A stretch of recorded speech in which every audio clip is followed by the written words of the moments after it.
Right, so we've washed up here in some kind of jungle and someone's playing a god awful row. Let's go find out what's going on. The machine was broken.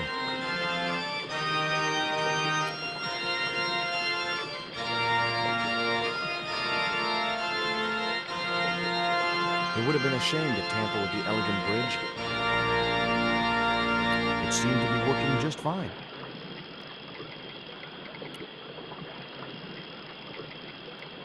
The iron rim of the water wheel would have torn the skin from my fingers if I'd touched it.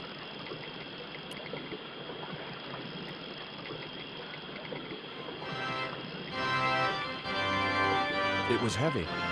I guess that was intentional. Oh. Okay, I don't know what I need to do with that yet. Where's this moving? It was a pile of damp leaves.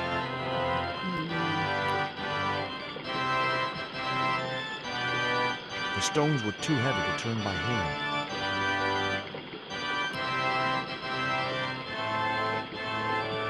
Hello? Anyone home?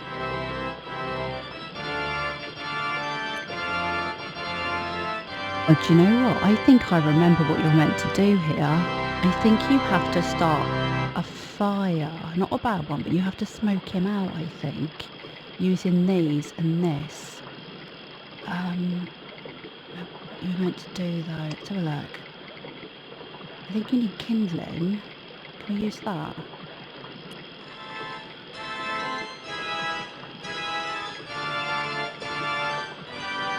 I placed the newspaper clipping over the damp leaves. We need to create sparks with this. And I think you use like a stone. Maybe like this one or this one. Try this one.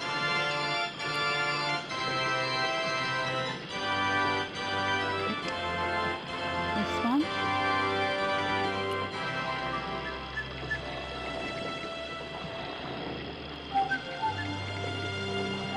As I held the fetish to the iron rim of the wheel, a shower of sparks cascaded onto the leaves.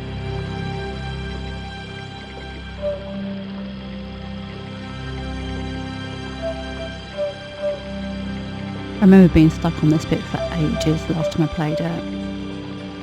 Quick, man, put out that fire. I've got a sick woman up here.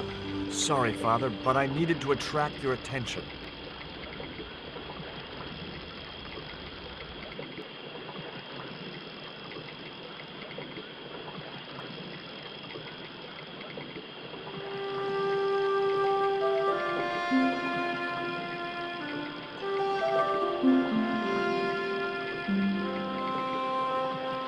Who are you? And what do you want? My name is Stobbart, George Stobbart. I'm Father Hubert. I don't suppose you speak French. Huh? Why do you want to know that? I found a young woman with a fever by the river this morning. The poor girl is close to death. And there's nothing I can do for her but pretend. I don't understand her, but I think she's speaking French. Hang on. That must be Nico. Can we go up there? Where do you think you're going? I've got to see Nico. Please, my son, I know it's hard for you, but she really mustn't be disturbed. The girl needs rest.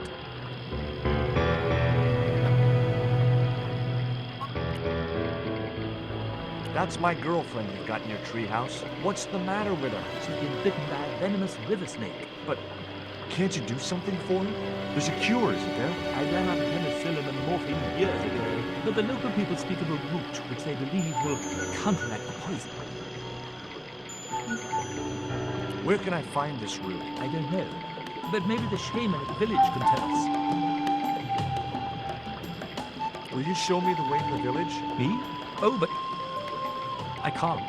Can't? Nico's life depends on it. You're right. Of course I should, despite my own guilt and shame. But I can't go as a representative of God with a creased collar. A creased collar? You mean you put your personal attire higher than the life of a sick woman? I will not go to that village looking anything but my best. Give me your collar. I'm sure I can find a way to press it. Thank you, my son. In the meantime, I must contemplate my sermon. But this was pressed, There was wasn't it? obviously more than a creased collar bothering the priest. Yeah, that's suppressed. Can I just press it in there?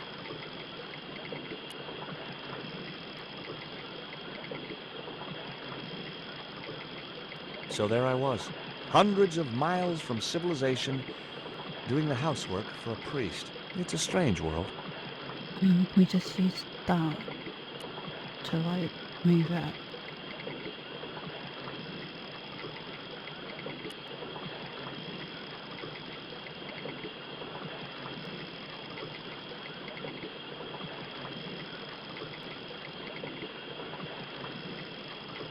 The leverage from the cross allowed me to turn one of the stones, but the other one remained stationary. Yeah, I need a rope, don't I? Like, there's no vines over here. Let's go back.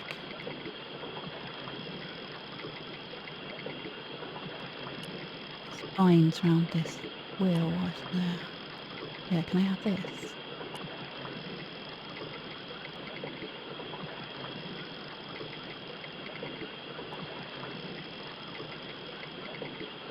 That vine rope could be useful.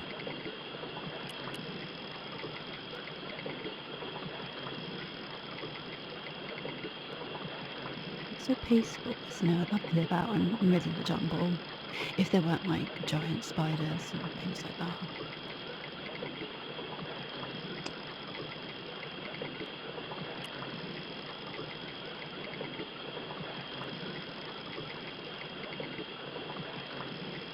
The vine provided a drive belt to connect the two stones.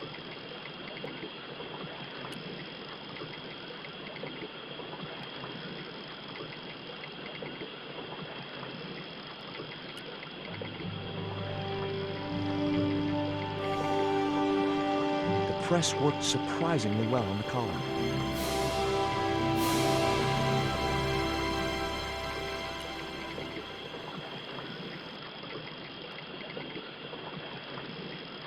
Right. Come on, Hubert. Got no excuses now. Here's your collar, Father.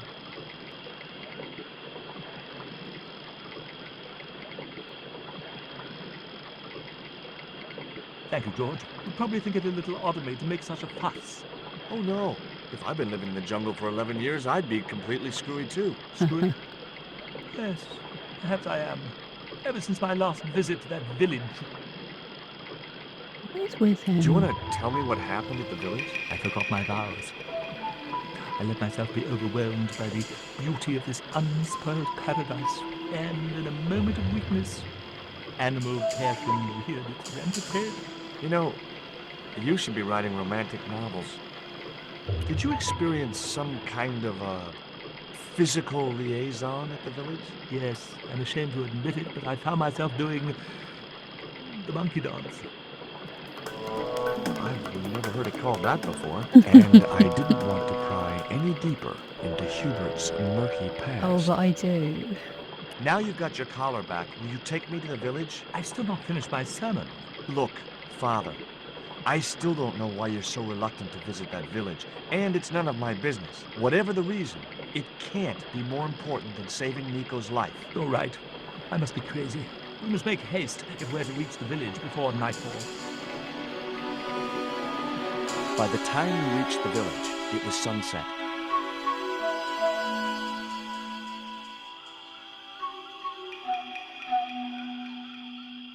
Hello, boys. Glad to see you're still wearing the underpants. What? They're the best Christmas present we ever had, Father. Mine are too tight. Well, we all have our cross to bear. This is George. He has a request to make. I'm afraid I can't stay. Good luck, George.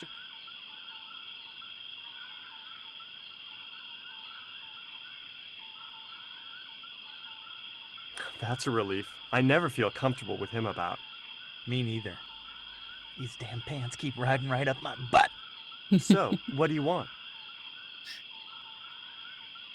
My girlfriend has been bitten by a snake. So, everyone in my family has been bitten by snakes. I was bitten by a dormouse once. She's real sick. I hoped your wise man might have medicine. Wise man? You must have the wrong village. Father Hubert said there was a wise man in the village who could help me. Ooh, he must mean the old man, the shaman. I'd like to see the shaman, please. You can't just go walking in there. Why not? You have to observe the protocol. The shaman demands tribute. Tribute? You mean like a gift? That's right. The eternal question. What do you give a man who has everything? I accidentally clicked off. What is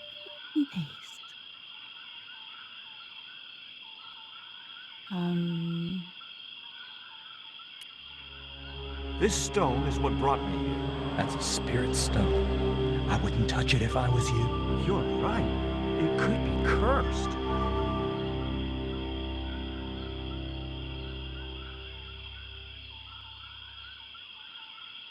Use another dog biscuit, surely. Here, he'll like these biscuits. If you say so. I don't have anything but, like, trash. I think he's going to want Nico's lipstick.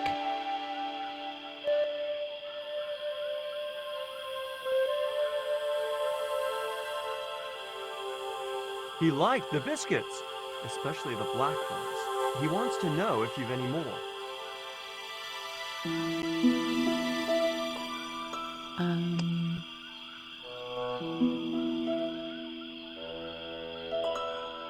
Hang on. Don't you have to put something in the dog biscuit? I think you do. No, I think it was one of these stones. Can we put that in there? And then they'll take it I put the to Mayan him. stone in the empty box. Here, I found some more of those biscuits for the shaman. Yeah, some of this is coming back to me. I think the bits I I'll got give them stuck to at for ages are coming back to me.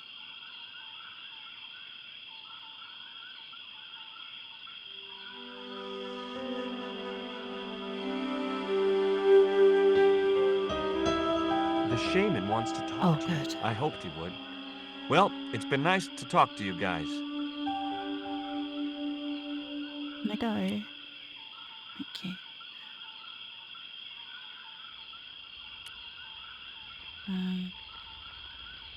Where is he? Can I talk to these people? That man wasn't the one I'd come looking okay. for. Oh, here he is.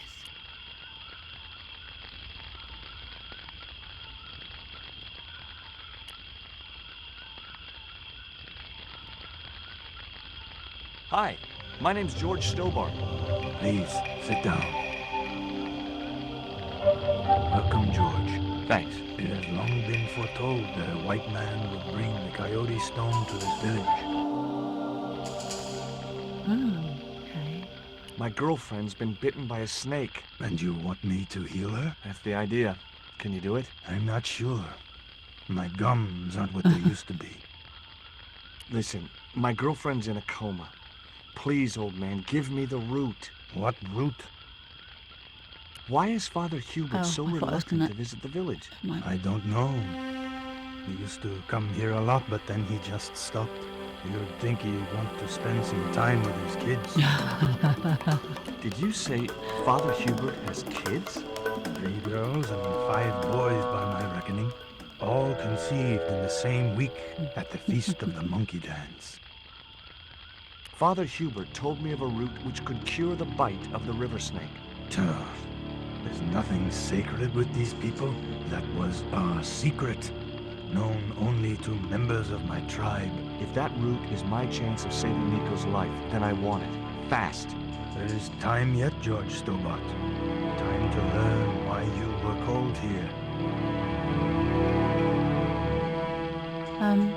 Fine. If I listen to your story, then will you give me the root?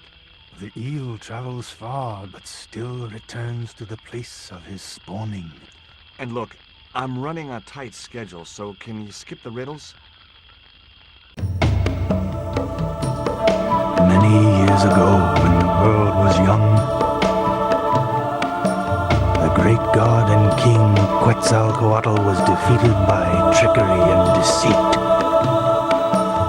His enemy Tezcatlipoca took his place as leader and demanded terrible human sacrifices. royal priests found a way to trap Tezcatlipoca. But his powers were so great, they knew he would not remain trapped forever. His time of incarceration would end with the eclipse, which marked the close of the Fifth Age. So the priests fashioned 3 obsidian stones which contained the power to seal the mirror for all time. But before the stones could be put in place, they were seized by the invading Spanish. But how did they trap Tez, the evil god? They built a pyramid which they told Tezcatlipoca was dedicated to him. At its center, they fashioned a huge mirror of perfectly smooth obsidian. Luring him into the pyramid with praise and flattery, they used sorcery to ensnare him in the mirror. There's an eclipse of the sun due very soon, isn't there? Correct. The eclipse which marks the ending of the Fifth Age will come before the next full moon. Less than 2 weeks. I didn't really believe that Tezcatlipoca would return, but I figured Karzak's plans were in some way connected. What happened to the stones? They were taken by the Spanish to the coastal town that is now called Quaramonte City. Only 1 stone reached Spain. The other 2 fell into the hands of buccaneers. The Jaguar stone was captured by an English captain, El Draco. The Eagle stone was taken by a pirate called Ketch. The 3rd stone, the Coyote stone, reached Spain safely. That is the stone in your possession. Tell me more about the Jaguar stone. Many centuries ago, the port of Quaramonte was entered by a ship flying Spanish colors. The captain, the man known as El Draco, sent soldiers ashore. Only when the soldiers arrested the mayor did the people realize that they were English privateers. The mayor was held hostage while the soldiers looted and plundered the city. Amongst the treasures they stole was the Jaguar stone. Where is the Jaguar stone now? I suppose El Draco took it back to his homeland, across the Great Sea. To England. Tell me more about the Eagle stone. The stone was loaded onto a galleon with many valuable artifacts plundered by the Spanish. But shortly after leaving harbor, a terrible squall blew up and damaged the ship. The ship was intercepted by a bloodthirsty pirate, Captain Ketch. Ketch made short work of overpowering the crew, stealing the treasure, and sinking the Spanish ship. Where's the Eagle stone now? Nobody knows for sure. Ketch retired from piracy and bought an island in the Caribbean. What do I do when I find the stones? Bring them here to me and I shall prepare you. The stones must be taken to the heart of the pyramid. Only there can they be used to seal the gate by which Tezcatlipoca will return to this world. Suppose I was to believe there was anything in your story, other than the rambling delusions of a seriously wacky old man. Suppose I was to swallow it, hook, line, and kitchen sink. What then? Then you would see that the fate of the human race rests upon your shoulders. Can you show me the way to the pyramid of Tezcatlipoca? Not until you possess all 3 stones. Why can I ask him about the lipstick? I I'm don't curious. suppose this would be any use to you. It sure would. This wax on a stick will change our lives. What do you want it for? To decorate our bodies for the monkey dance. Okay. Do I get anything to help me combat Tezcatlipoca? Like what? Well, a magical weapon? Get real, George. Now do I get the root? Here, take it. Make haste if you wish to save the girl's life. The hummingbird sings to me of death to come. Now you're talking in riddles again. Listen, is it okay if I crash here? I've got no chance of finding my way through the jungle in the dark. You're welcome, but you probably won't get much sleep. Tonight's the night of the monkey dance. Oh God, there's going to be loads of little baby Georges running around now.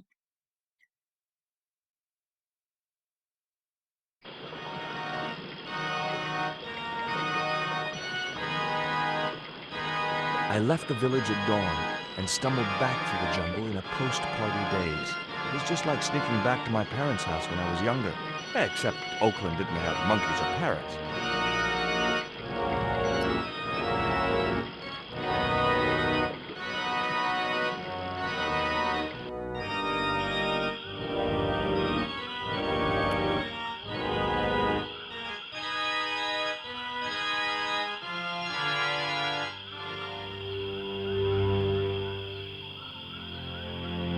Nico, I've brought you this root. Oh, No way was she going to be able to chew the root. I needed to give her the antidote in a more digestible form. I thought I pulled the panties out. Hubert, help.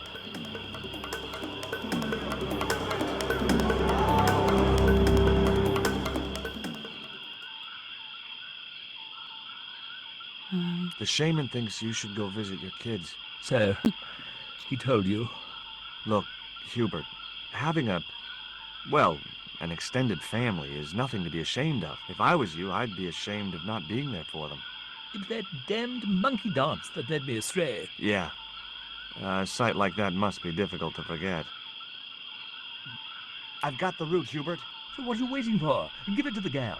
I've tried, but she won't take it.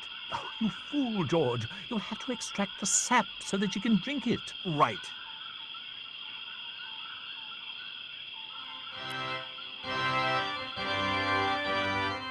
Oh, there was a jug there. Can I have that? I couldn't steal from a priest. Can I have...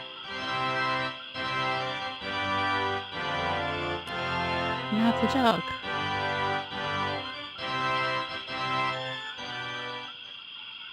There was nothing else I wanted Oh. to ask him. Okay, we don't need the jug.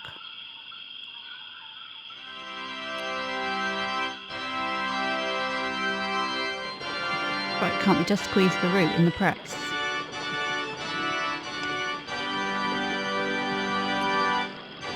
I need the jug.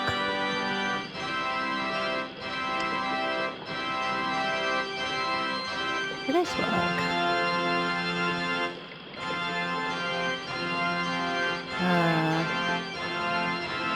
I can't just squeeze it onto the floor.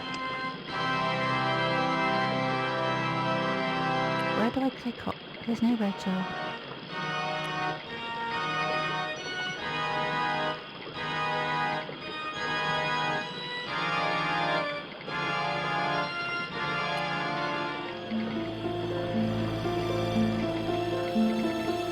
The juice from the root was soaking into the ground.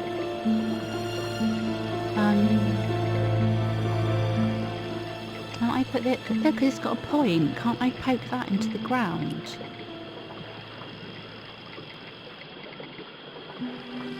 Oh god, thank god. The cone was ideal as a makeshift container. I think it's because I was clicking it on the ground before to try and use it, rather than the press. Oh.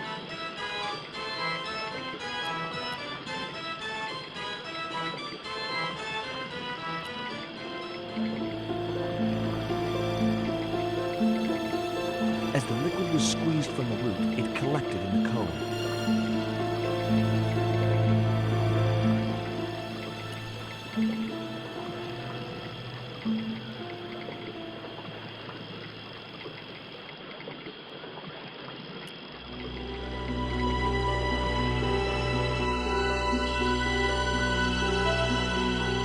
Look, Hubert, the antidote.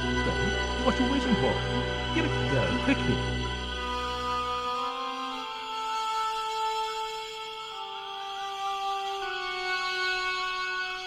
Nico.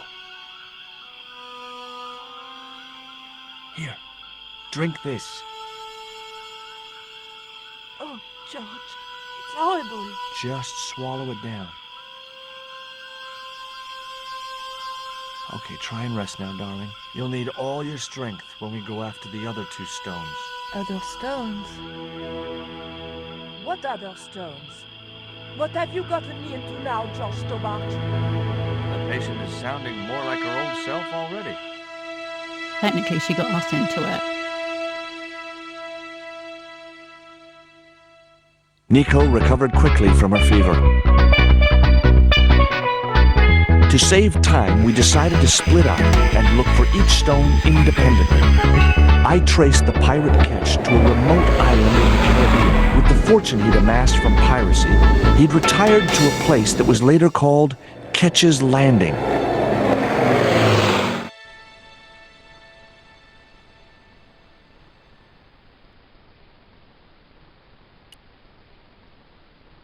Have a look at stuff first.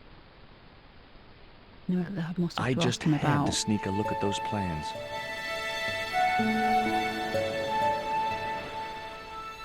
Hey, get out of there. You know, wherever I go, I hear those words. Paris, Syria, Ireland, or Spain. Makes no difference. What do you think you're doing? I was trying to show some interest in your project.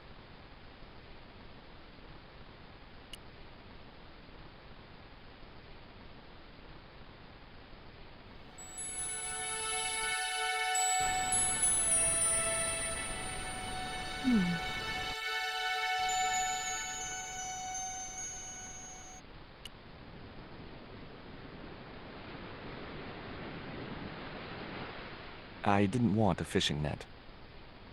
This dude.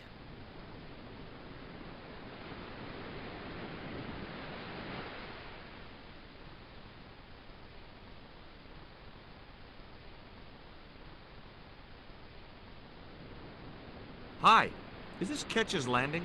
Yeah, that's right. My name's George Stobbart. You're a surveyor, right, Mr. Bronson. And of course I'm a surveyor. Why the hell else would I have a theodolite? I don't know. Hobby, maybe? Yeah, right. What brings you here, anyway? I'm searching for an ancient Mayan artifact. What is it? Some kind of jewel? No, it's obsidian. A black stone with supposedly mystic powers. You're nuts. What are you doing with a theodolite? Surveying the old house. I got great plans for this place. Oh, yeah? You bet. Take a look around. What do you see? Paradise. I see opportunity. This place is ripe for development. I like it just the way it is. And that's where we differ. You see, Mr. Stobbart, I'm what you might call a man of vision. I see a great future for Ketch's Landing, and it all starts here, with that house. How do you survey a house like that? I've put a target reflector on the end of one of the flagpoles up there It's a on the shiny house. disc, I you could sight on see. it from various locations through the theodolite, record the angles along the baseline, and triangulate them to give me the exact position of the target. Understand? Why the end of the flagpole? Wouldn't it have been better on a corner of a wall or something? Are you a surveyor? No, my degree's in law. Then shut up. Fair enough.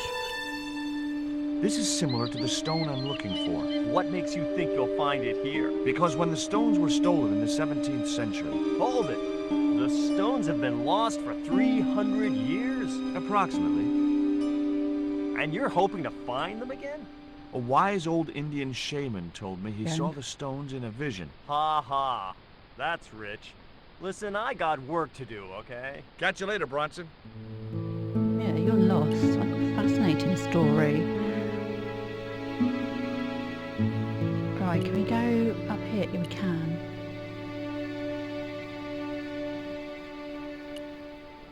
Oh, little boy. I didn't know the first thing about sailing a dinghy.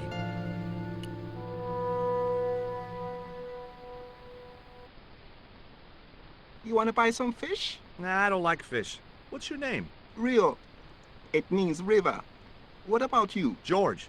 It means, well, it's just a name. Is it true that Captain Ketch lived around here? That's right. That's his house up on the hill. It's a museum now. Yeah? That's exactly what I need. Thanks, kid. You won't get inside, you know. The old ladies close it down. What do you know about Captain Ketch? Just what everybody knows around here. He was a pirate and get himself hung. No school today? No, sir. What about your education? I can fish, sail, and swim. I've been looking after myself since I was 6, and I'm bilingual. Aren't you a little overqualified for a beach bum? Well, you know, there's a lot of competition. Who are these old ladies you mentioned? Miss Frost and Miss Mina Ketch. How come the old ladies closed the museum? It's Bronson's doing. Him have the plans for redeveloping the museum. They quite regret it, you know. The man's a crook. Will you help me get those plans? I don't want to go nowhere near that man. He promised to drown me when he found the fish I left in his sleeping bag. Do you know anything about pirate treasure? Man, that's all stories. There's no such thing as a real pirate treasure. Oh, isn't it beautiful? Look at it.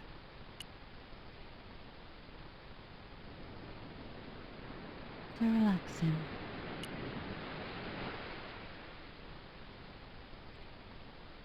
Right, stop here.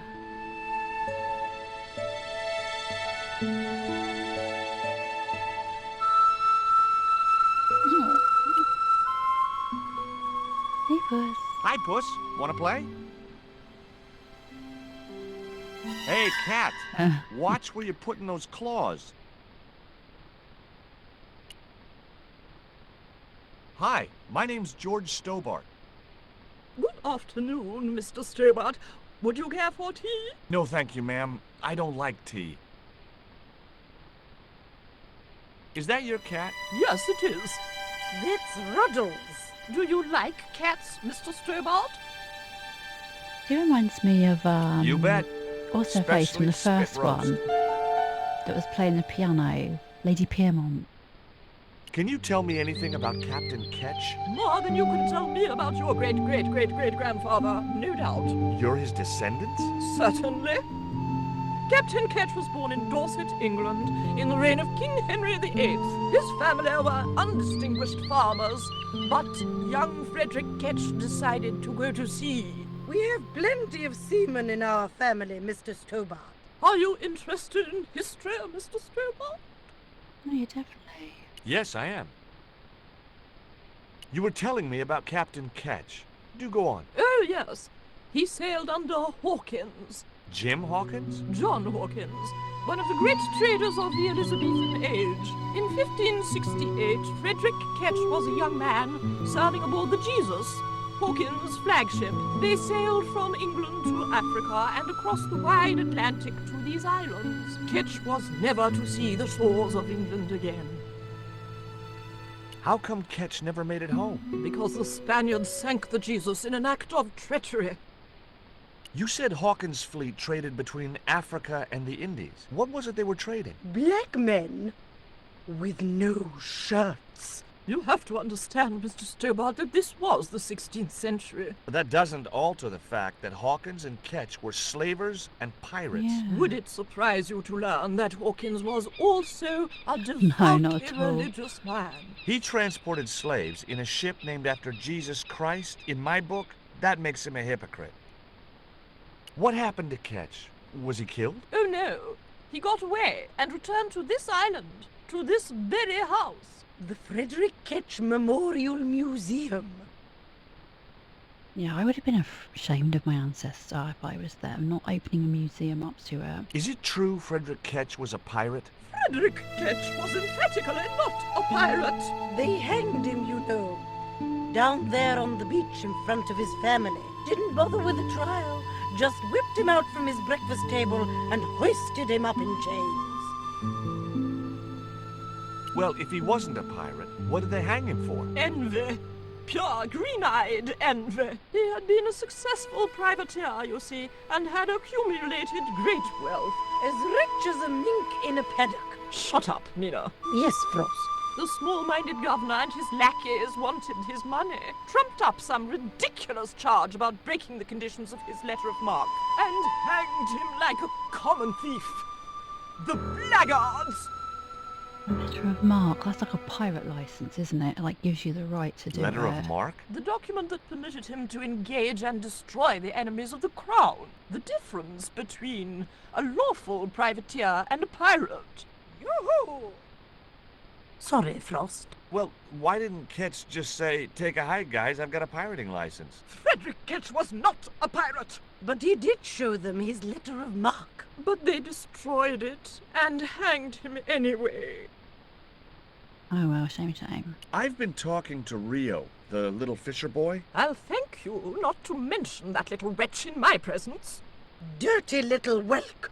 Nasty fishy boy. That will do, Not like Mina. Rio. He's so sweet and smart. I gather you don't have much time for the little boy. That child is a delinquent, Mr. Stobbart. Yeah, well, he's only, what, 11, maybe? A knave with one hand on the tops. What does that mean? I've not heard that saying before. What is it about Rio that you don't like, Miss Frost? Well, once upon a time, he and Emily... Be quiet this instant, Mina. What can you tell me about Emily? Emily? What business can she be of yours? Her parents were killed in a typhoon. We, as her only living relatives, took it upon ourselves to raise the child. It's good to know Charity isn't dead. Oh, but she is. Washed overboard in the typhoon. Mr. Stobbart wasn't talking about Emily's mother. He was being sarcastic. What else can you tell me about Emily? How dare you pry into our family in this way? I refuse to answer any more of your impertinent questions. Yeah, fair enough. Can we just go in?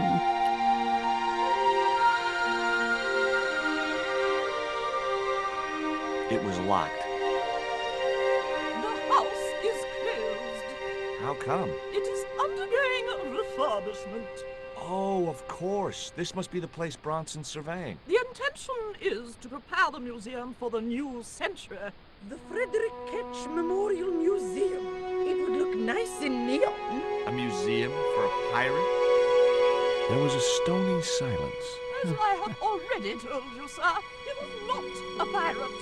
It's precisely this sort of vile misrepresentation that Mr. Bronson is seeking to rebalance. Oh?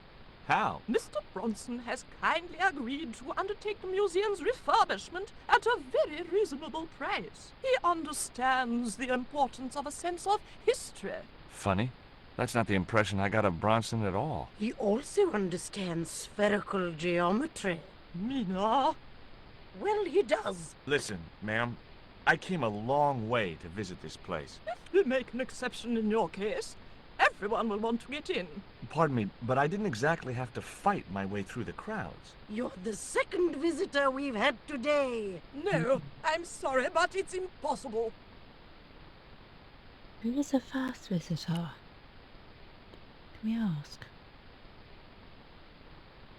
No, only about the cat. You're really fond of that cat, aren't you? He is our companion and our solace. I thought about catnapping the little monster until they let me in, but it wasn't my style. Maybe there was some other way I could use their affection for the cat to get me into the house. I don't want to ask about Emily. I don't like that, did they? I'll take your ball. Oh, I'm clicking like crazy. Oh, I can do something there. Can I take... I couldn't reach the flagpole, and a bush stopped me from moving the ladder across. Okay, I need to sneak a look at the plans, don't I? How am I going to distract him? I'll take the net. I didn't want a fishing net. Let's see if there's anything else I can ask Rio about. Then maybe I'll try and talk to Bronson again.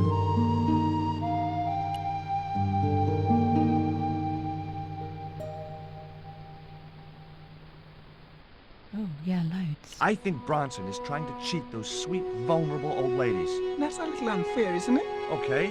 He's trying to cheat those seriously demented, poisonous old ladies. You have to admire his acumen. Tell me about your friend Emily. Why are you so interested in Emily Ketch? Emily Ketch? A descendant of Captain Ketch, the pirate? Yeah, What, doesn't bother you? why should it? We don't responsible for our ancestors. How come the old ladies closed the museum? It's Bronson's doing. Him have the plans for redeveloping the museum. Oh, I know all about Mr. Bronson's plan. Do something about my clicky finger. Can you let me have a fish, kid? I thought you say you don't like fish. It's not for me. It's a present. For the old ladies? Well, it makes a change from flowers and candy. No, it's for their cat. Okay. What do I get out of it? I can pay you. I've got Quaramontian dollars, French francs, and traveler's checks. You must be joking. The nearest bank is 3 islands away. Is this worm worth a fish? Could be good bait. How did it die? I think it drowned in tequila. Just like my Uncle Gabriel. Yeah, I'll have that. Okay, I'll get you a fish. It might take a while, though. Okay.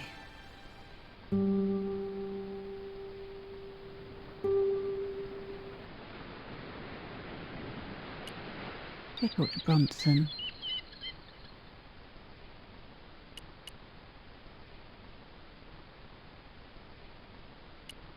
Oh, no, I want him.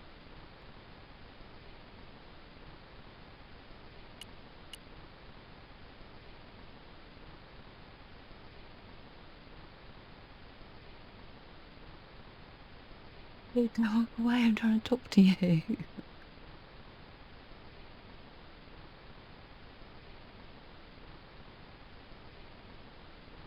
What do you think of Rio? Fish boy?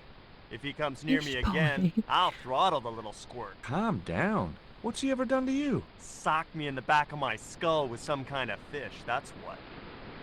Tell me about the two old ladies. Who? The Ketch sisters. One of them's crazy as a coot, and the other will turn you to stone if you're not careful.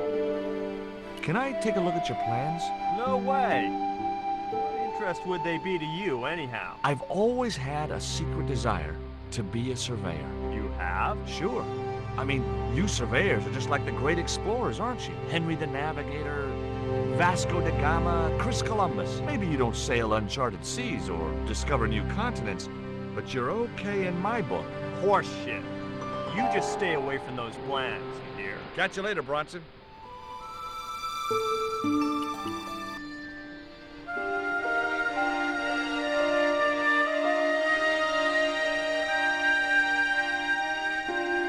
All of them.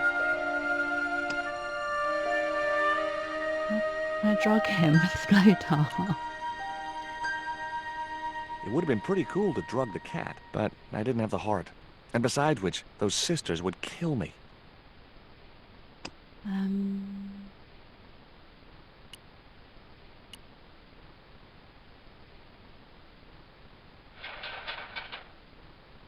The ladder extended easily.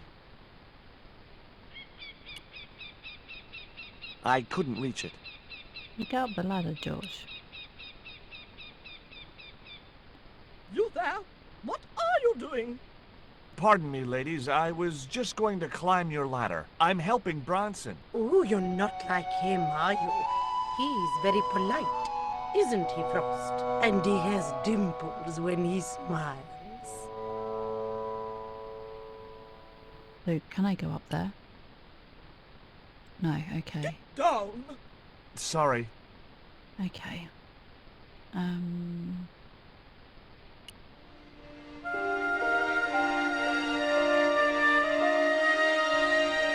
Maybe Rio's caught the fish.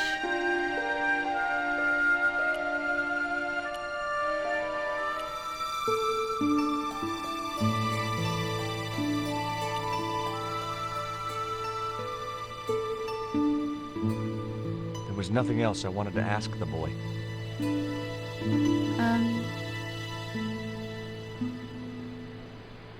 I wasn't going anywhere in that boat without Rio to sail her.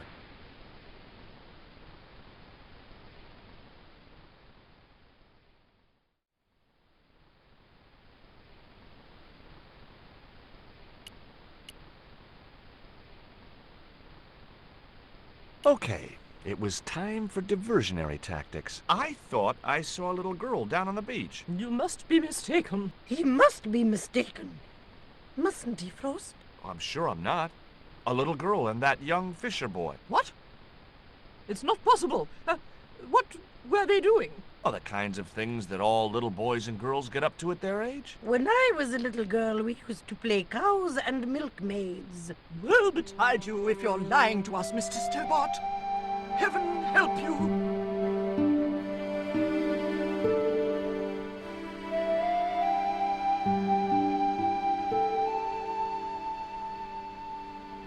Oh.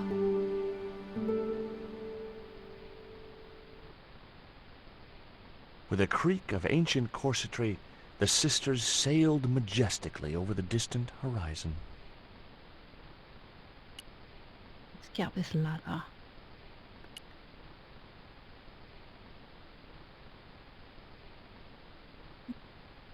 I don't really do anything though, can I? Because I've got nothing to hang from here other than a pair of panties, and I'm assuming I'm not supposed to do that.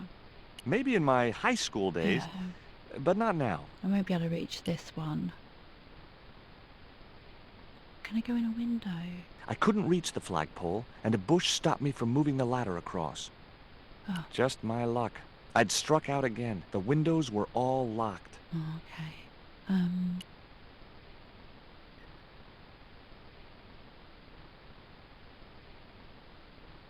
Oh, okay. I couldn't think of any reason to climb the tree.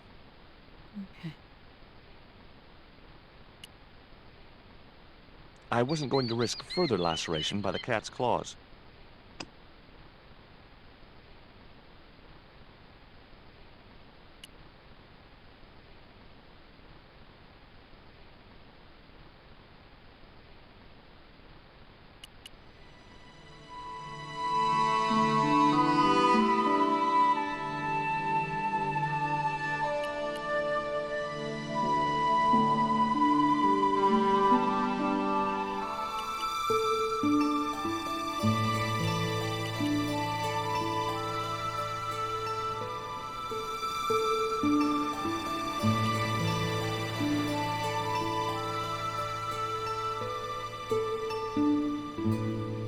Did you see the weird sisters come by here? Did I?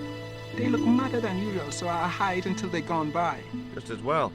They thought you were playing with Emily. Boy, were they steamed. Emily, you're madder than them. No luck with the fish? No, man. They don't want bite. That's 'cause they know there's a storm brewing. Storm? I don't think so. Hey, I caught a bite. You have? It's a big one.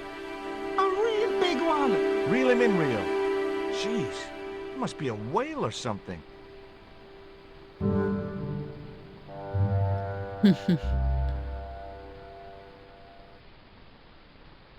Rustiest whale I ever see. I still need a fish, Reel. Okay, make me try again. Maybe you better change your bait.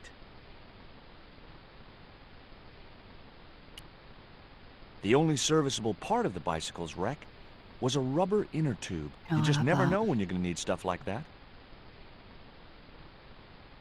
Oh, he's got one. He's got a fish. There's a fish, my man. I can't put it in my pocket while it's flapping about like that. No problem.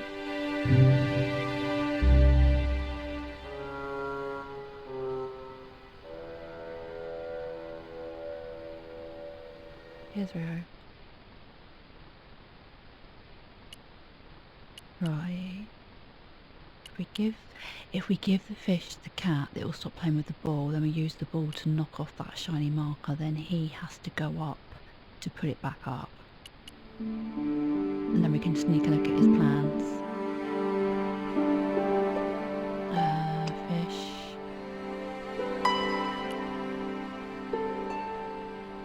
Okay, cat. You don't deserve this, but here's a little fish.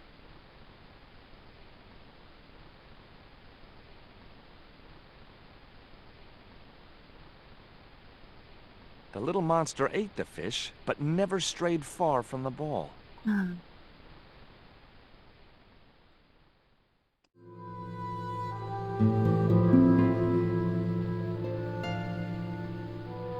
There's a fish, my man. Oh, okay. He's got an endless supply of fish. That's good. Thanks, Rio. Okay. So we need to put it somewhere that the cat can't get to it. Ooh. Ooh. I know what to try.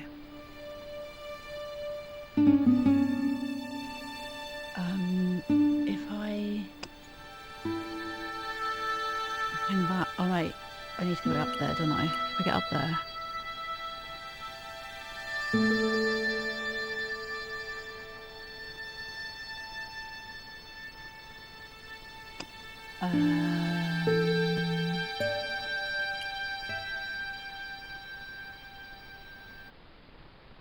And then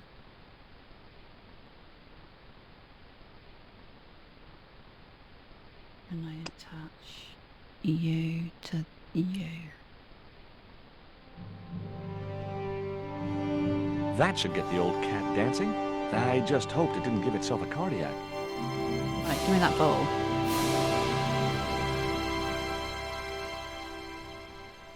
Now can I throw the ball at the... Nah, I didn't have the throwing strength to knock the marker off. This is a tree, but...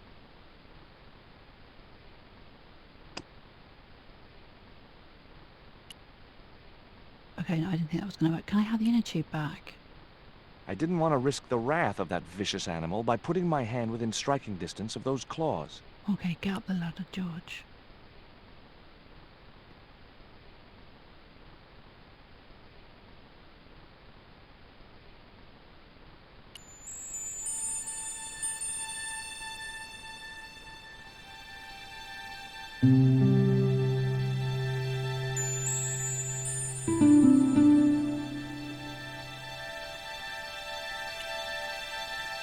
You cute little pussycat, look at him.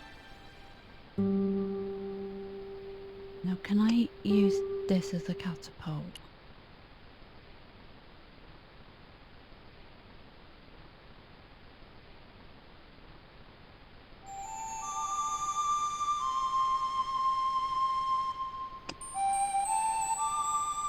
I put the ball in the catapult. Took aim. Yes! Okay, so it was a lucky shot, but I knocked the theodolite target clean off the end of the flagpole.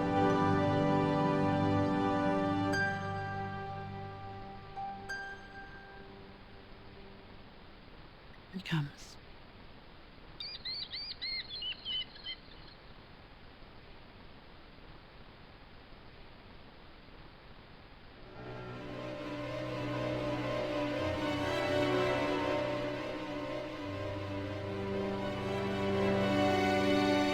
What the hell's going on here? Hi, Bronson. Nice to see you, too. You again. Have you been screwing around with my theodolite target? Where is it? I had to climb out of the window to put that one on. Damn it, I'm gonna have to go through all that again. Not this time. The house is locked up and the sisters aren't here. Hell's teeth! I'll have to put the spare target on the other flagpole. A whole morning's work wasted.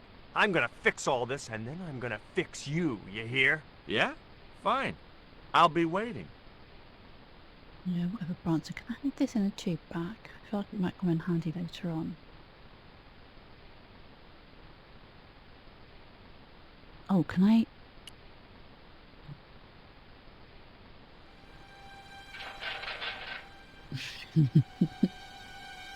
Ah! Oh. What you doing, another. Bronson? Just hanging around? I'm gonna kill you for this, Stobbart! Get me down from here! What, so you can kill me? Gee, you talked me out of it, Bronson. I felt a little guilty about leaving Bronson up there, but not much, obviously. Can I have this? Thank you. The marker was a bright, shiny thing, and I have a weakness for bright, shiny things. Can I have my It inner wasn't going to tube be much back? use without the theodolite, though. Give me that The back. novelty value of having an Oh, inner tube okay. in my pocket had worn off. I left it there.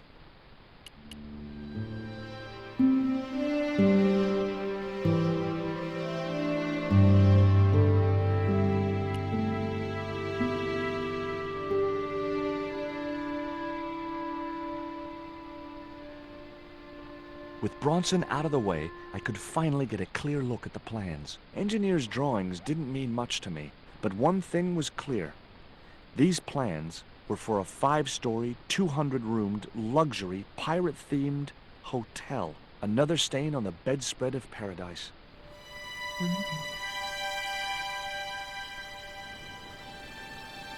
We have his theodolite.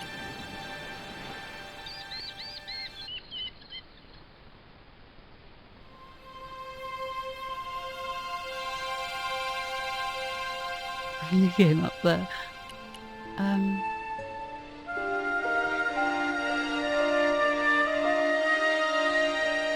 Are they just sitting there? Why is Mr. Bronson hanging from that flagpole? Why haven't they helped He him climbed down? up there of his own accord. Then help him, you stupid man!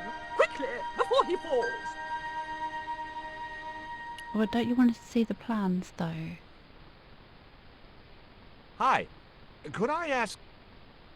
Never mind that. Help poor Mr. Bronson. Well...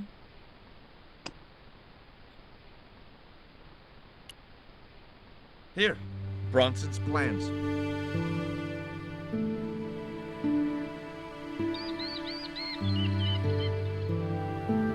This means nothing to me. She's not wearing her reading glasses. Ah, wait. Yes, I see now. I see it all too clearly. That man is planning to build a huge hotel. Bronson is a confidence trickster. Mina, we have been duped. I'm glad we didn't sign his contract. Oh, I hate tricksters, especially confident ones. Come, Mina.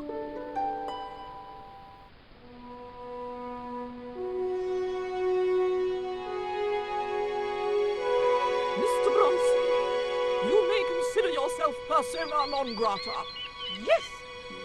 Cave Canum. Kindly disentangle yourself from our flagpole and eject yourself from our property this very minute. Disentangle.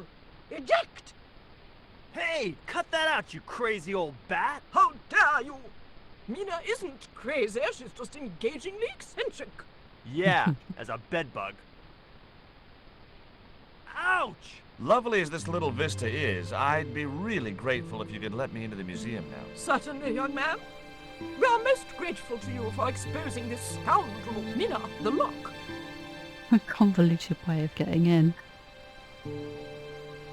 Thanks, ladies. Stobbart, be a pal. Get these harpies off me. Ooh. Come on, gang, get out the way.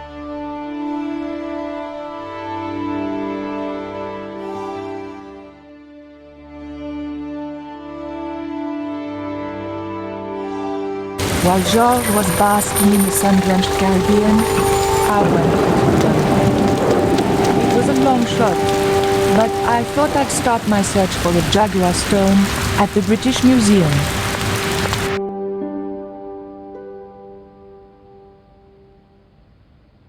It's like a black stone over there. Me. Look at that.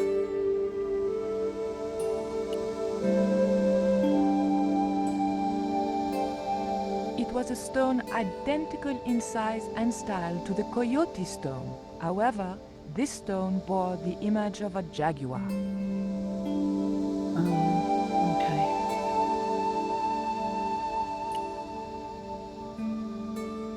I didn't want the mask, although it certainly reminded me of somebody. Looks like Garzak.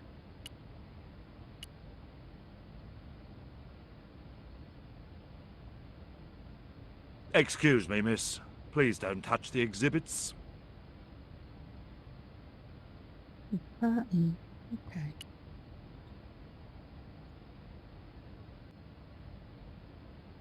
I doubted I could sneak this enormous stone out under my jacket.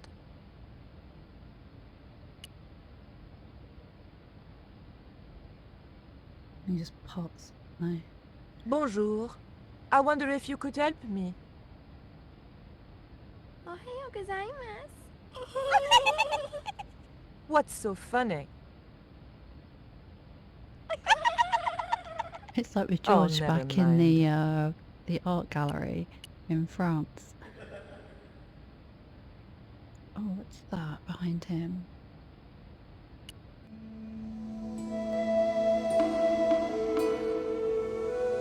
The cabinet was locked.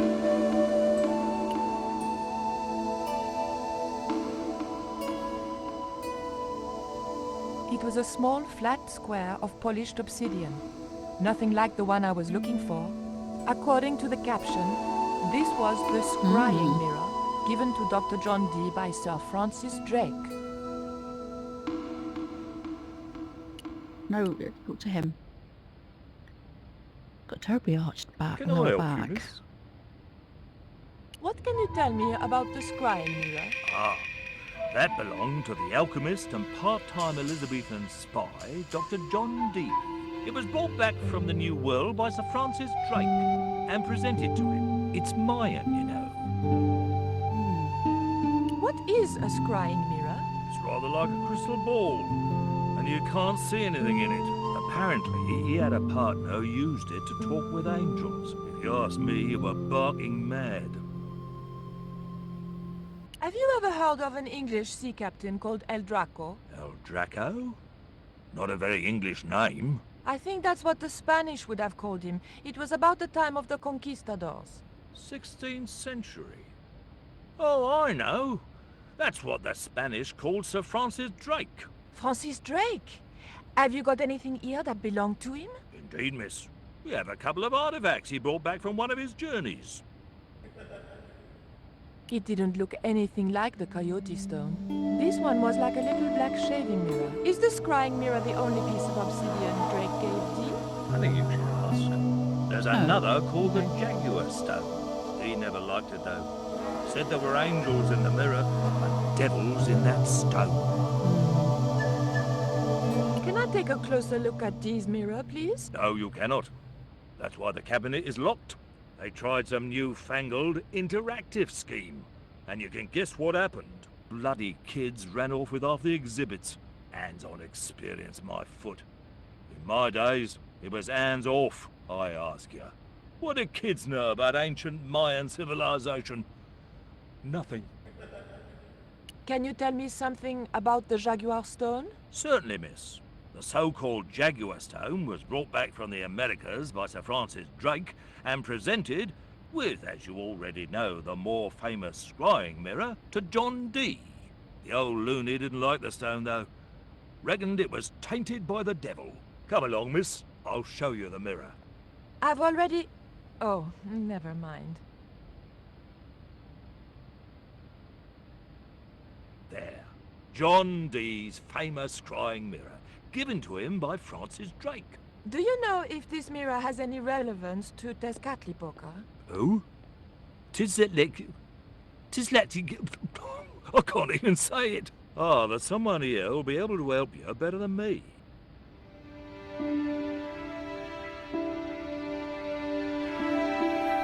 This young lady has some questions to ask, Professor. I think she's from France. Professor Roubillier? Eh? What? You two know each other, do you? Excuse me, the telephone.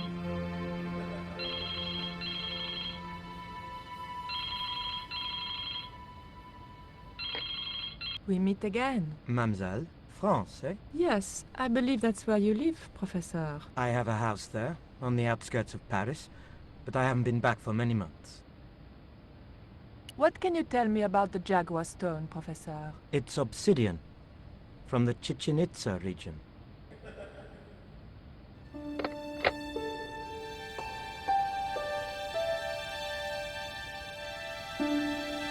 Professor Roubillier, your taxi's here. If you'll excuse me, I have some urgent business to attend to at the docks.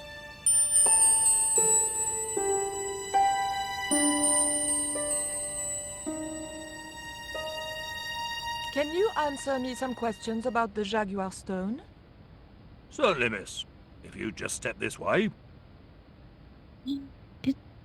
Professor Ubi has been away with it, look. It's gone. Some sods half-inched it. Half-inched?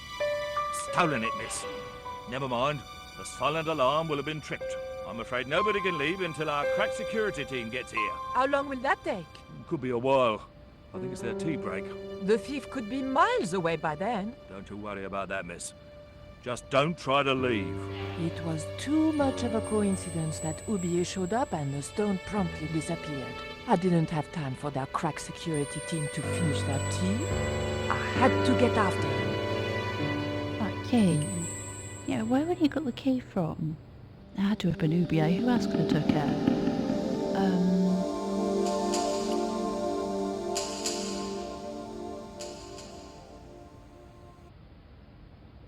Oh.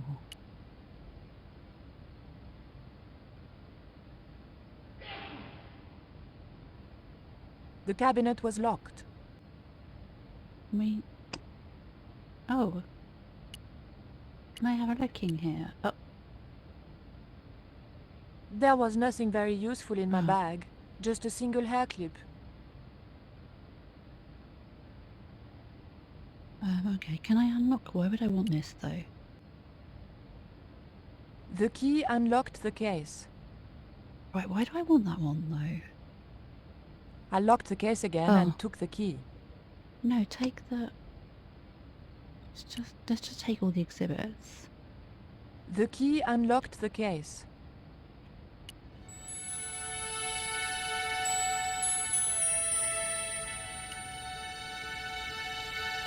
I locked the case again and took the key. I have this mirror as well.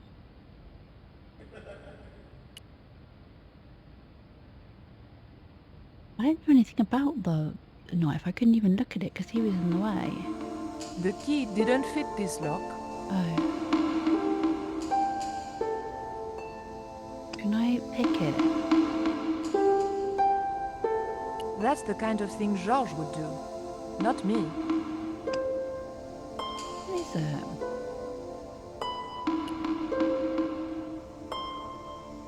Okay.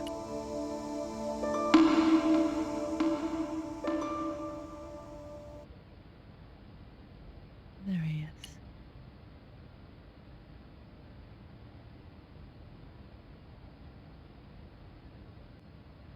Oh, I don't want to talk about that.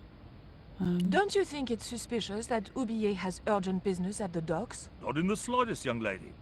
He's gone to oversee the unloading of cargo, an exhibition of Mayan sculpture on loan from Mexico City. What's the name of the ship? The Xibalba Princess, moored down by Tower Bridge. Why do you ask? Just wondering. I didn't steal the stone. I was nowhere near it. So who do you suppose did steal it? It must have been Oublier. Huh! Begging your pardon, but he's a man of letters. A professor. So was Moriarty. Man of letters or not, he's your culprit.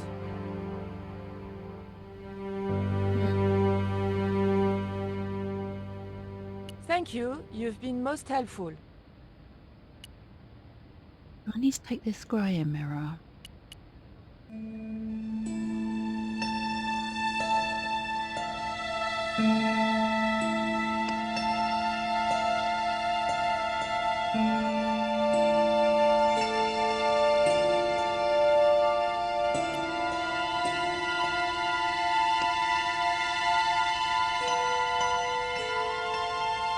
I'd already tried to open the I know.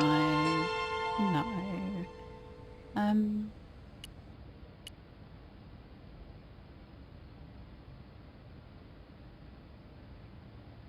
The cabinet was locked. Maybe I don't need the scryer mirror. There was nothing I wanted to do with the statue except find out where he bought his hat. Très chic. I didn't need to make a call.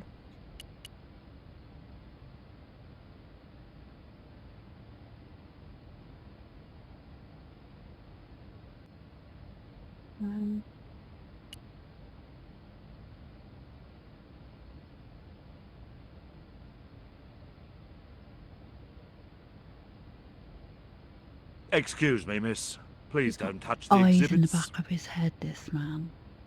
It would probably be less suspicious if I kept away from the empty case.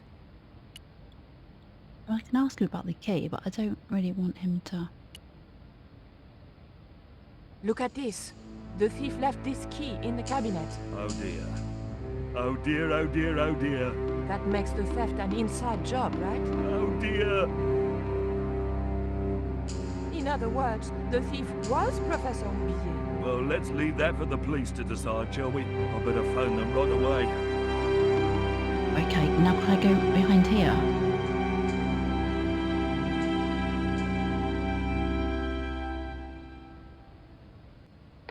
Hello? I knew I had nothing to worry about if the police were called. Yes, I'll hold.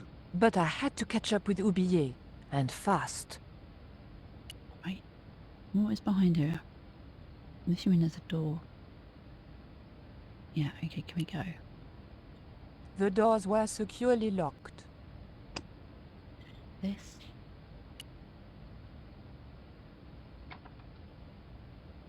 I levered the handle open with the thin dagger.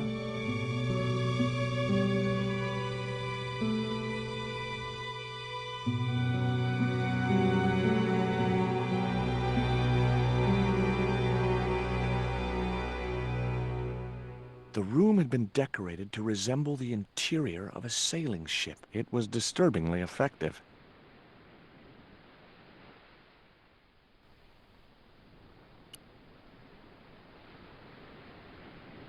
Holding that lantern, I felt kinda biblical.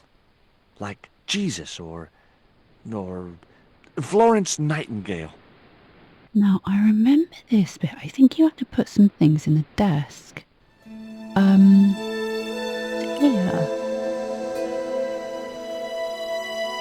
We need to make a shadow. The lantern fitted so precisely in the inkwell, it could only be deliberate.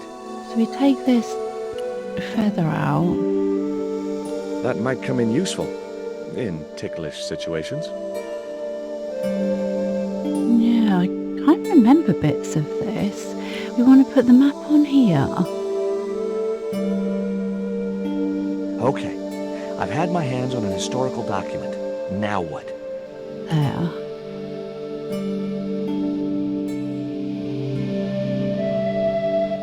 The chart fitted exactly into the recess on the top of the desk. Have a look at some other stuff as well. March 20th, 1676. Engaged frigate off Fan Salvador? It was garbage. Huh. I guess being a pirate didn't require too many academic qualifications. The passage went on to describe how Ketch had got wind of the approach of a fleet of English ships. It seemed the new governor had not shared his predecessor's views on Ketch's activities. They were out for his blood. Sailed to that place where I made secure my fortune. I returned safe in the knowledge that the governor shall not discover that which I had hidden. For is it not writ that 'tis easier for a camel to pass through the eye of a needle? The ship looked too fragile to touch.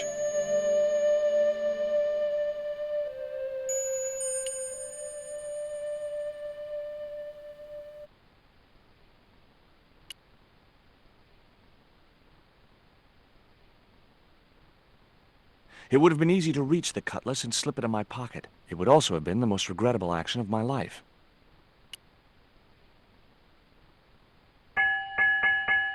Two bells and all's well. Pirates were cool. The concept of pirates was cool, I guess, but... Captain Frederick Ketch, 1570. Around his neck was a cross. Maybe he was a part-time pirate. The portrait might have made a nice souvenir, but it was too large to carry.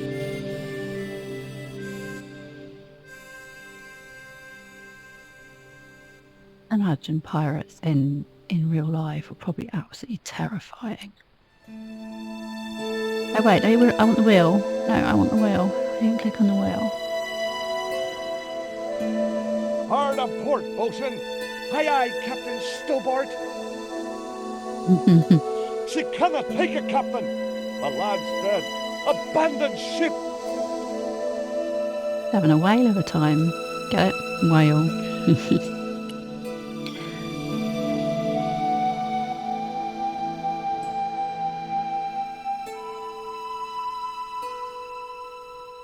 Yow! I should have known better than to put my hand in there. Grandma Listen, Stobbart had a nasty experience in a water butt once. I have been round the Victory, Admiral Nelson's Victory in Portsmouth, quite a few times actually. It was like a prerequisite when we were younger, I think. And they do like the whole tour of the ship, and they tell you about the weevils and the biscuits and stuff. It's really, really good actually. But like I was last probably about 13 or 14 or something when I last went, and I got really bad claustrophobia because they're so small inside the ships. had like a panic attack. Hmm. Surprise! Ah, Emily.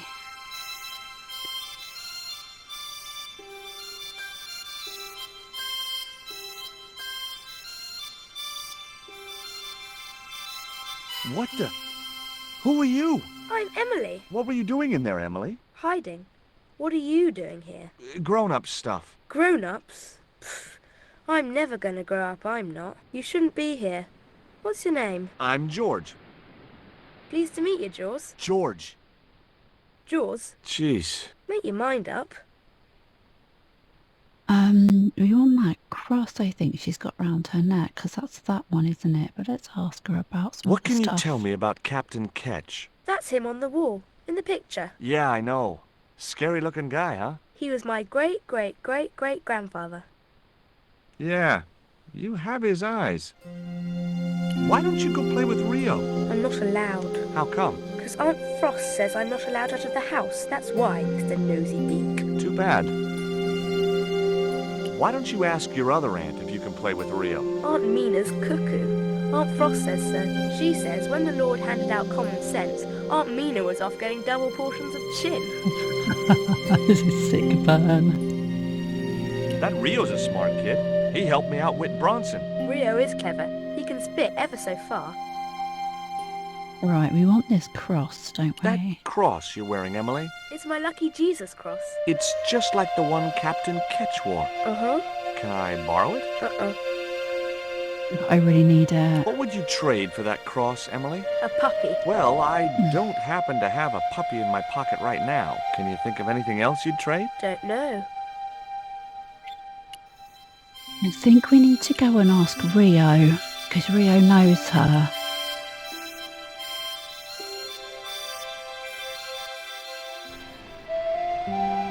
Oh, they're still off chasing... Oh, now hang on. I know this is kind of spoilers because I'm remembering some of it, but don't you have to...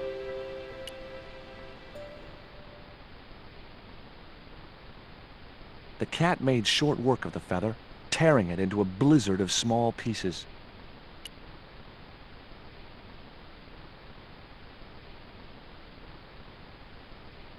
What a feeling.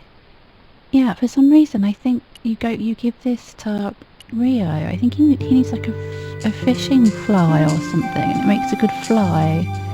Yeah, I'm quite remembering bits of this one actually.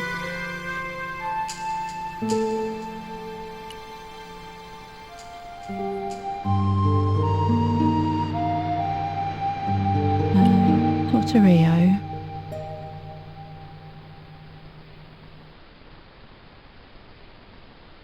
What do you give to a small, irritating girl who asks about everything? Try a conch.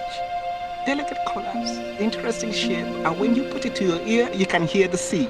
Yeah, why's that? Usually because you're standing next to it. Cool. Have you got one? Yeah, but I promised it to my sister. She well vexed with me. Why is your sister mad with you? Well, last night when I got home with our supper, she went wild. Rio, she said, how come all you ever catch is puffer fish? A sicker puffer fish. What I want is tiger fish. So don't bother come back home till you catch one, boy. I don't see how I'm gonna catch no tiger fish. All I have is a fishing pole and a worm. What do you need to catch a tiger fish? One of them real fancy flies like the rich fishermen use. Sweet. Hey, this is just what you need to make a fly. Thanks. Let's hope them tiger fish hungry. A deal's a deal. Here's a conch.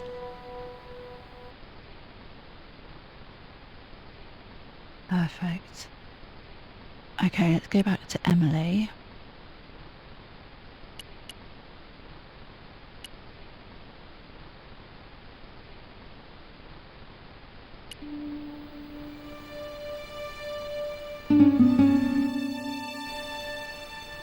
Cat's still gnawing on that fish. You little baby.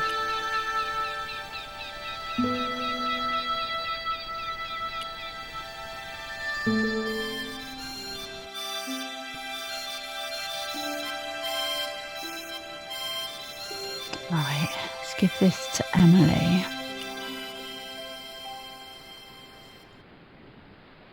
Why don't you run along and play? Aunt Mina told me.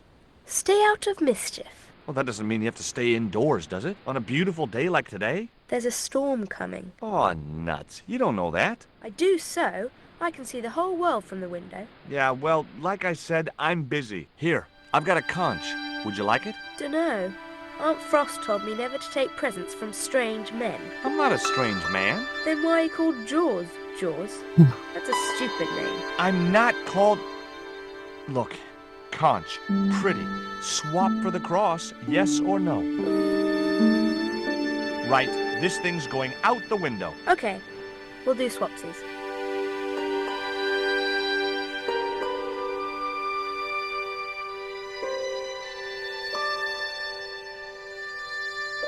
My cross is probably worth a fortune. Just conned a little girl out of a relic. Although I might leave it here. I think I might leave it, actually. Ketch's cross slipped snugly into the penholder. What you doing, Jaws? I've put your cross in this little hole in the desk. Why? Impulse, mainly, with a dash of irrational intuition. Silly. Only women have intuition. The lantern cast a strong light over the desktop. The light cast a shadow of the cross. And the shadow fell precisely over a small, unnamed island shaped like a skull.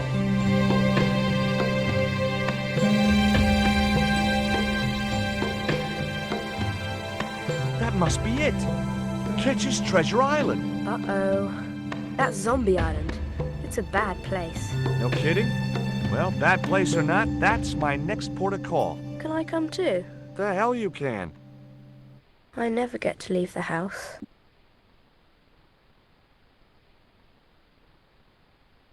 I want to take the cross. I wasn't going to take No, the cross good. out of the holder. Somehow I just knew that was where it was supposed to be. Oh, bye, Emily. Oh, I can't say anything. Bye.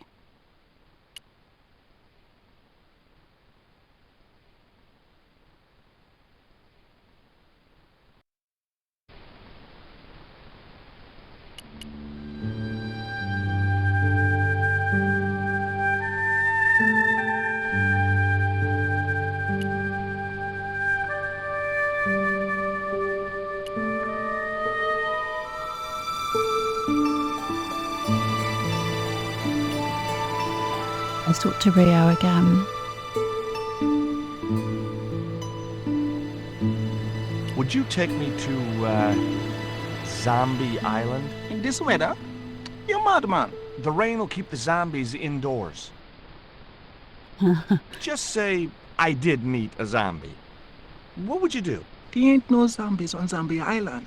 At least, not anymore. It's uninhabited. Good.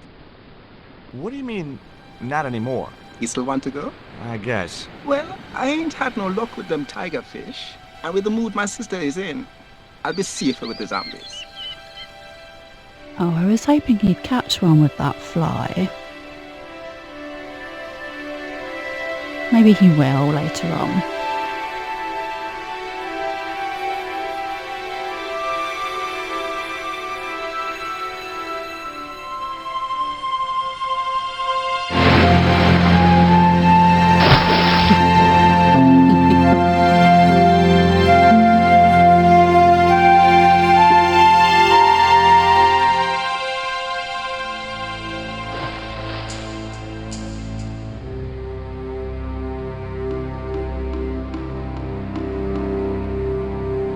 So, this was Zombie Island. Somehow I'd been expecting something more sinister. Come on, Rio. Let's find that treasure. No, thanks. I'm staying right here. Oh, come on. You said yourself there's no zombies left. Yeah, but that was while there was a big pile of seawater between me and this place. All me have now is this little bit between the boat and the shore, and I'm hanging on to it. That Emily sure asks a lot of questions. Rest it, man. This whole Emily business just isn't funny. Look, we're obviously at cross purposes here. I'm talking about Emily Ketch. Yeah, and so am I. He was my friend. Her aunts hated it, but we did move together, you know. She used to be real keen at hide and seek. It could take hours to find her. One time, the last time, it took days. She must have shouted and screamed herself hoarse, but there was nobody to hear her. Where'd she hidden herself? Captain Ketch's old sea chest. The only way to open it was from the outside. Suddenly, I didn't feel so good. We never exchanged another word about Emily Ketch. Yeah, I did remember about Emily when she popped out of that chair, so that was actually a ghost we were interacting with. And some of the things she says are quite tragic when she says, like, I'm never going to grow up and I never get to leave the house. She doesn't because she's a ghost. Sad. Rio's boat was strewn with fishing nets and tackle. Can I have it? I'm in handy. The cliff was steep, too steep to climb without handholds. These little dots. And I couldn't find any. It's like bullet holes. Outcrop.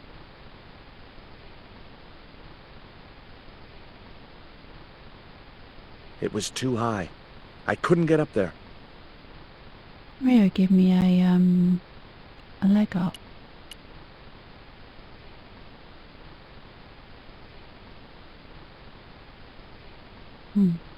Could I borrow your net? Yeah, man, no problem.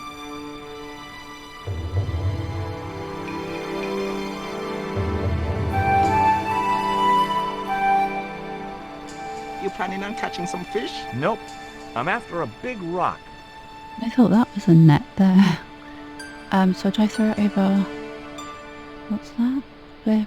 Man, I want to throw it over this, don't I?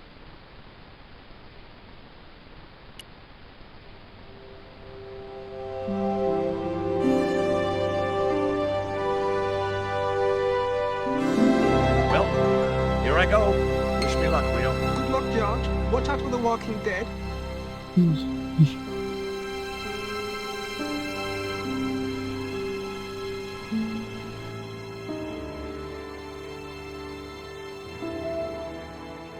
I stumbled down dark stairwells for what seemed like forever, until suddenly I found myself, wow,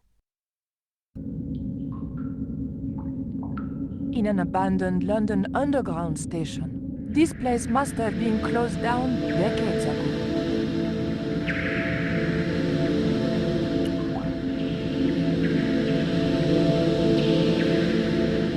It might have been a nice souvenir if it hadn't been torn and dirty.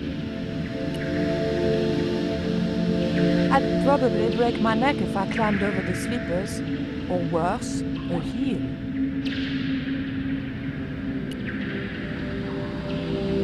The machine looked like it had sold its last ticket a long time ago. The machine needed to be fed a coin before it would operate. The cup was empty. The slot was much too thin for my fingers. If I remember right, there is a weird little thing you do down here with a ghost. I remember what it is. The machine wasn't about to weigh me for nothing. The date on the poster was before I was born. It looked just like the modern one. A latch lock stopped me getting into the cupboard.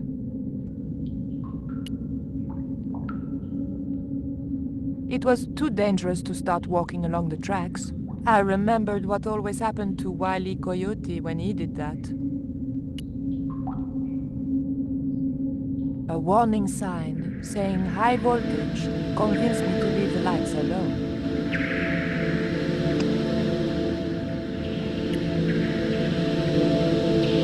Wouldn't that move the latch?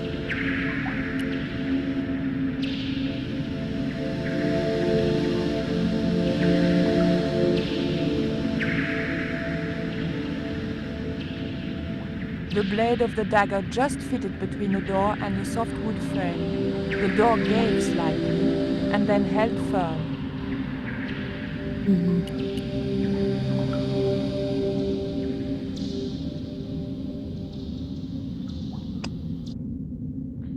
Let me try this on the slot.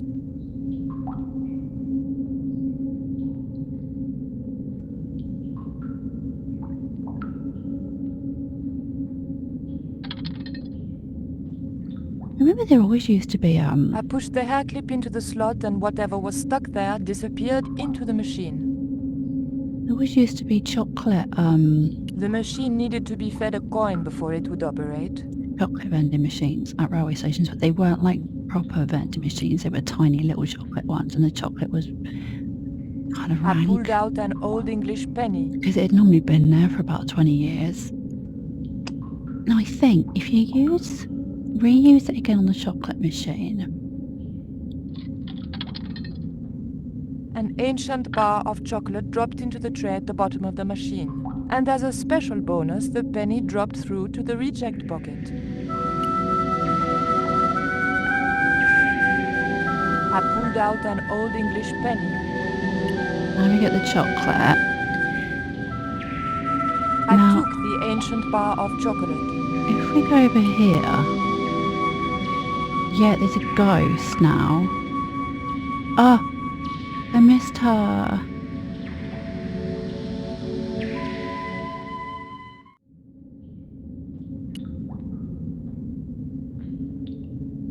The ghost obviously didn't want to talk. Perhaps it was shy. I was trying to give her the chocolate. Did that not work?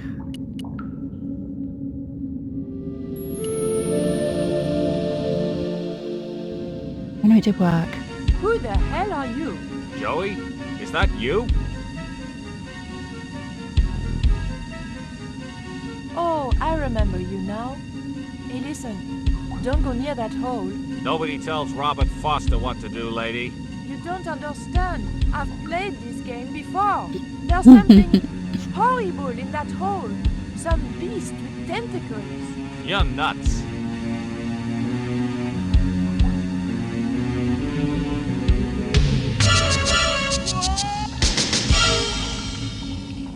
They don't make animations like that anymore. Vaguely remembered that. I don't know. I've never played this Beneath a Still Sky, I think. I've never played it before, so I don't get the relevance of the ghost and chocolate. I remember before I was stuck down here for so long, and I was obsessed with the ghost that kept turning up.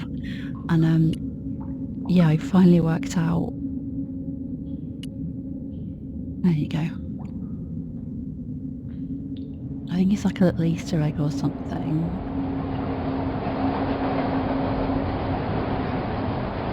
Right, we need to stop the train, and I think we need to put the penny in here.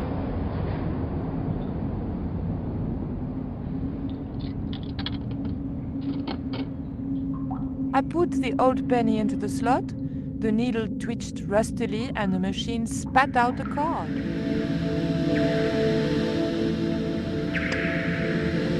£13? She never weighs 13 stone. Look at her. She's probably about 8 stone, if that.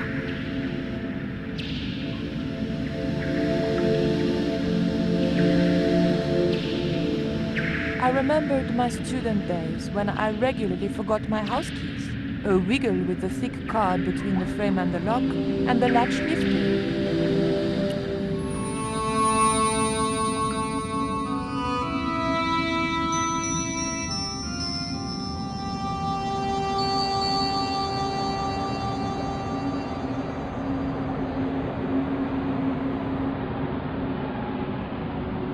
The train was my ride out of it. I could worry about not having a ticket when I got to the docks.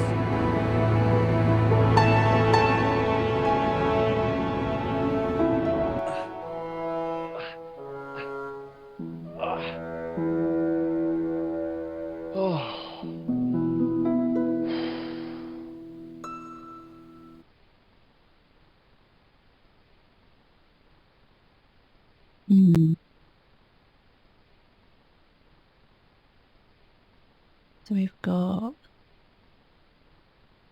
I think, 2 different ways. Let's go this way first.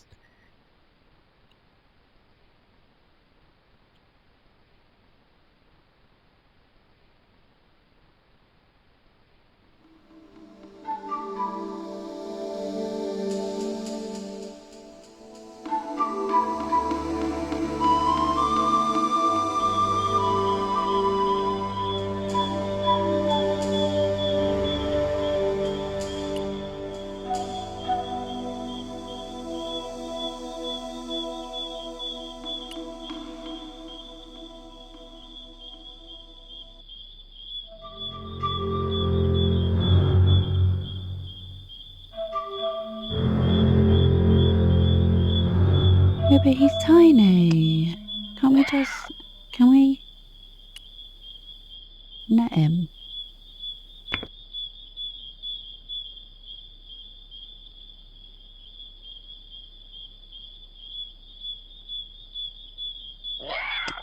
Can we dart him?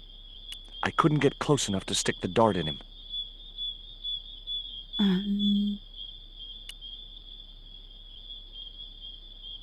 If I jumped, I could just about reach the branch. Well, go on then. Climbing the tree wasn't going to help any in this situation. Oh. Can we... Do we want to...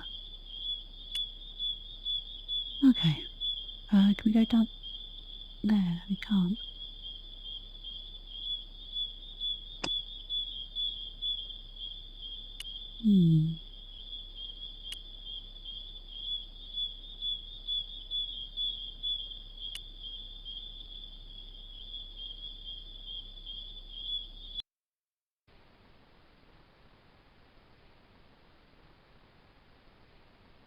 Go up here.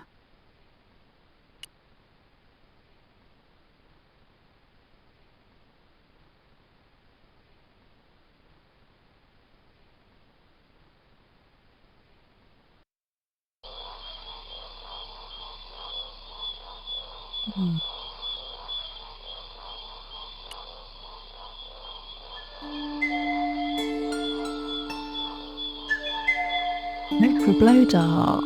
Nothing, I mean nothing, would possess me to step into that swamp.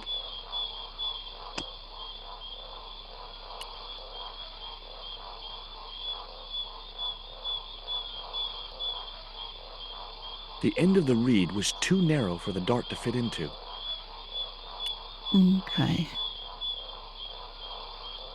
Do you need like an attachment or something?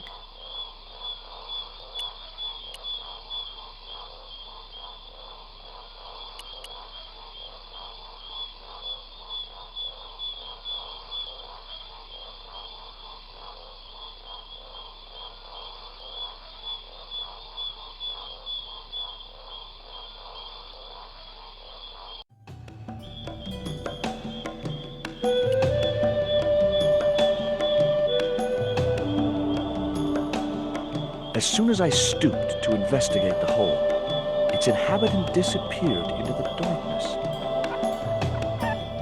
We poke it out with the stick.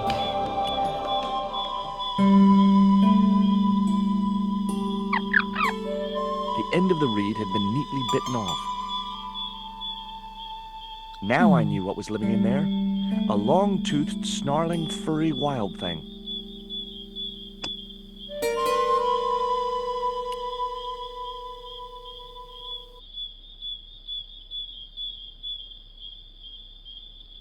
The dart fitted snugly into the reed. Great. I was tooled up and dangerous.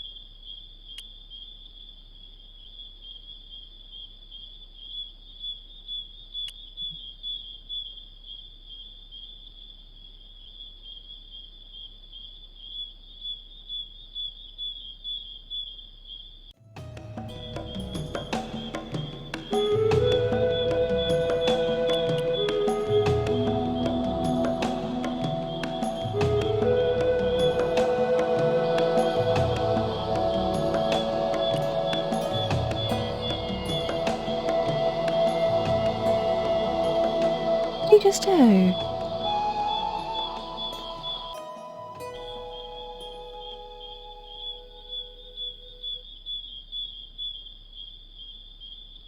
What have we got here? We just one. Yeah, I think he's got one way to go. Oh, he's got a mosquito bothering him.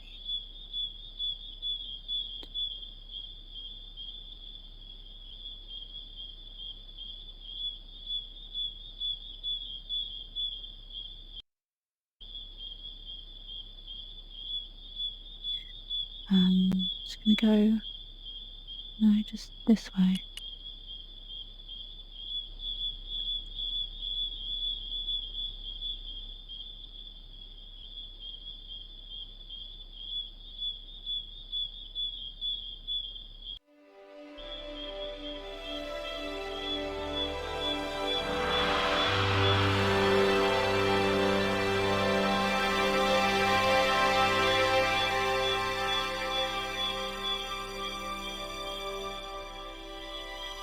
sure I remember that being more of a maze, that jungle bit we just got through.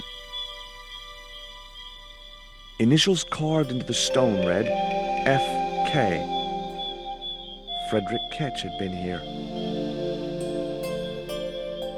Oh, we want this, don't we? No?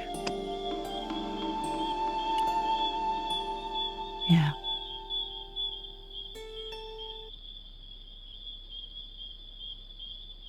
I need a marker though, don't I? I haven't put a marker anywhere. The hill I was on had reminded me of a camel's hump as I'd climbed up it. Now I had to see what I could see. Okay.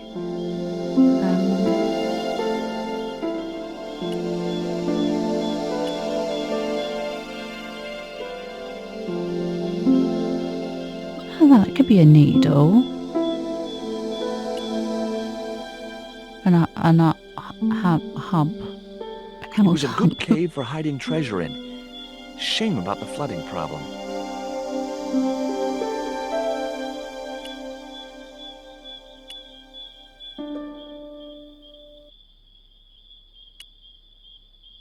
Oh, that. A needle rock.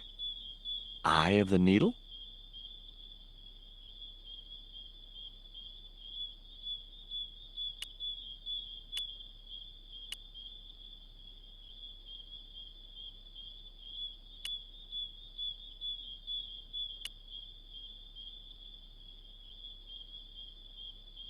That one. Oh. Heck. Ketch could have hidden his treasure anywhere. This island's full of hiding places.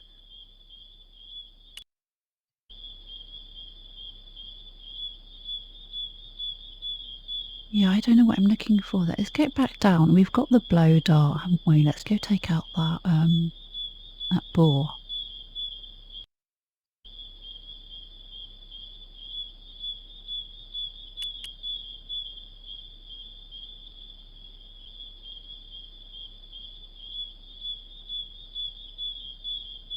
Yeah, I'm sure you used to better go that way, or that way. I'm sure that when I played this before, there were more, like you could go down 3 routes here, and some of them turned back on themselves. I think maybe they've made it a bit easier in this version, or I'm misremembering it, I'm not sure.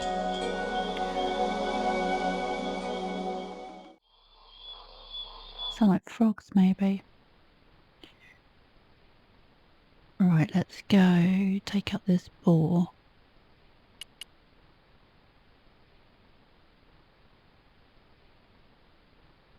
It's only a sleeping. Yeah, Nico got put to sleep, didn't she? So it's not gonna hurt it. It's just gonna give it a little nap.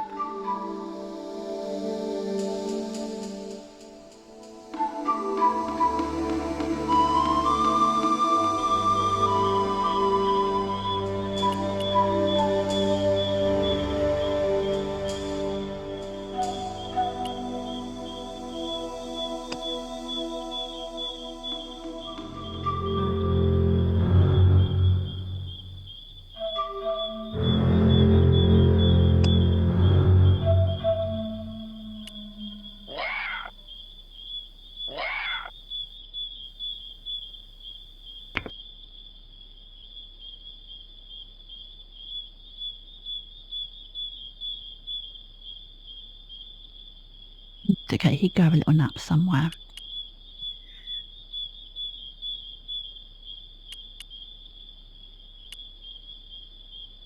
Oh, okay. 2 ways to go.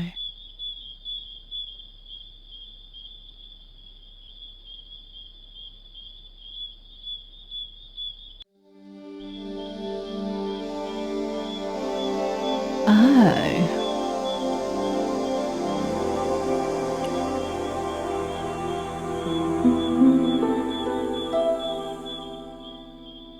The creeper just came away from the rock as I pulled it.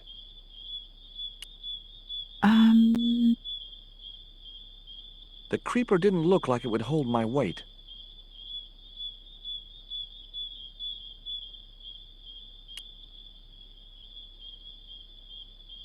Wait, what am I doing? No good. I'd have to be bitten by a radioactive spider before I stood any chance of getting up there.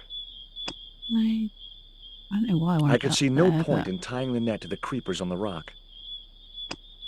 What about this?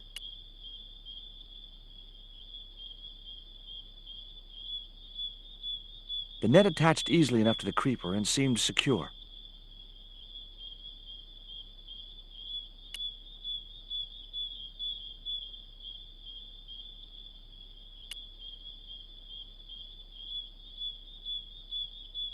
Okay, I'm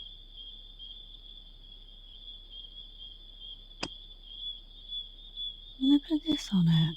Yeah, for the theodolite to catch on to. How do we know this is the Great. needle? I'd created some sort of creeper marker fishing net assembly. Sometimes I terrify myself with my creative genius.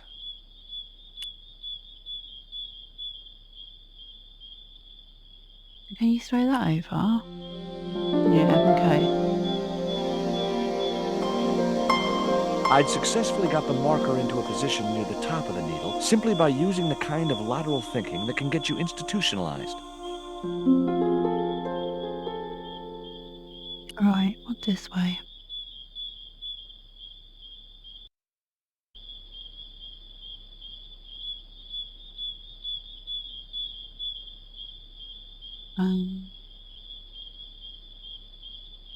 Oh, that just comes... It just brings you around in a circle, does it?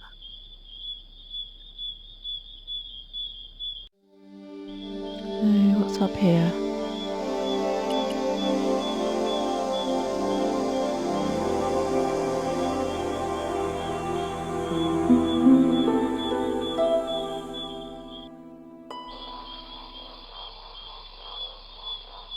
Oh, okay.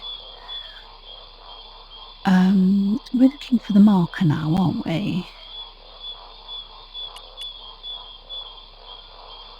I have to edit this out so you don't have to watch him wandering all the way through. As if I remembered to.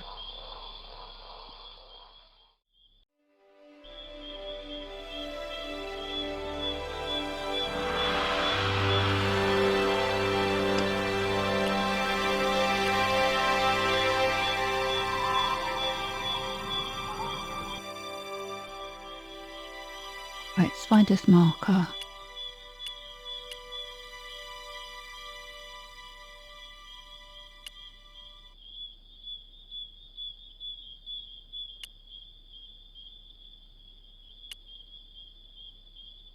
This is going to be like in one of the... Oh!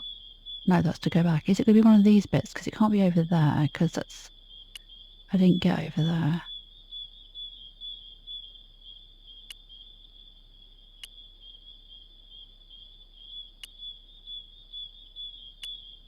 Oh! I see it. It's there. It was the marker which I had raised up the needle of rock. But what of it? I could see the marker I had fastened on the rock down in the forest, and right in line with it, the rock I was looking for. Oh, okay.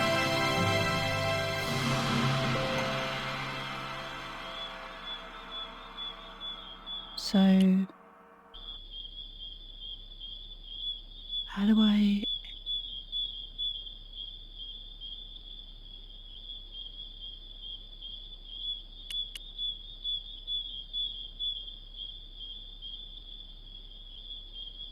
Oh, are we going to take the...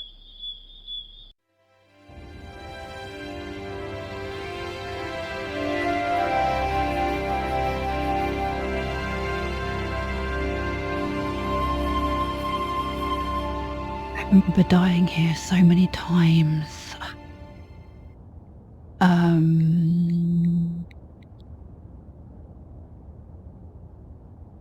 Okay.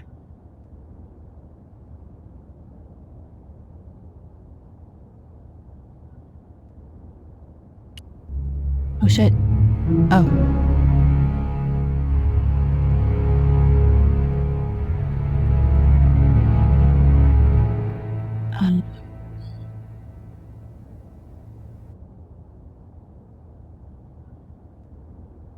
There's a point. when he stops and talks to this guy. Quickly, Nicole. And that's when you have to do it, I think.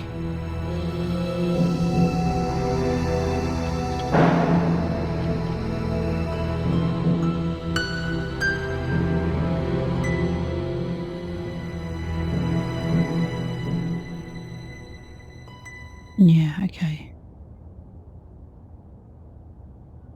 When he comes round, I wanna...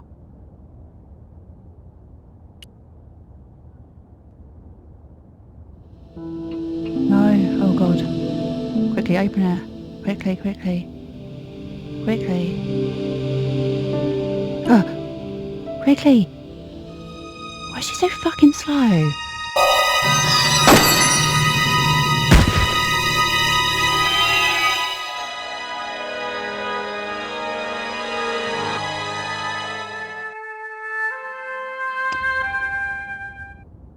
This may take some time.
Got you.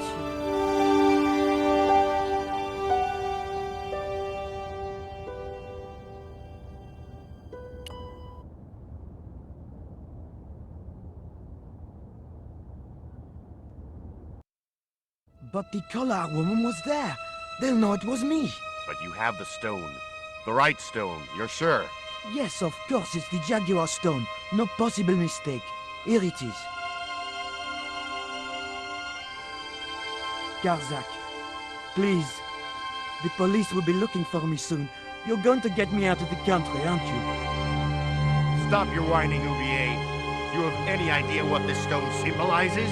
I thought you just wanted it to frighten the natives. Fool.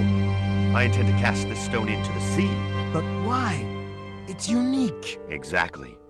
With it gone, the Mayan priest's plan to destroy Tezcatlipoca cannot succeed. I can assure you that Tezcatlipoca is a mythical figure. Such a small mind you live in. Tezcatlipoca is real. I have seen him in my dreams.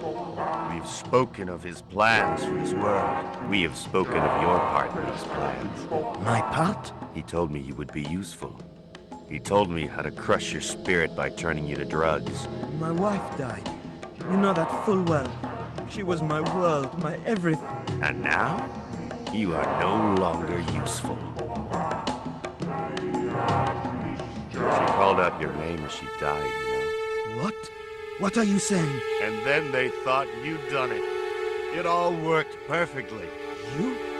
It was you? You bastard! You monster! For the love of God, Garzak! Which one? Oh, he's evil.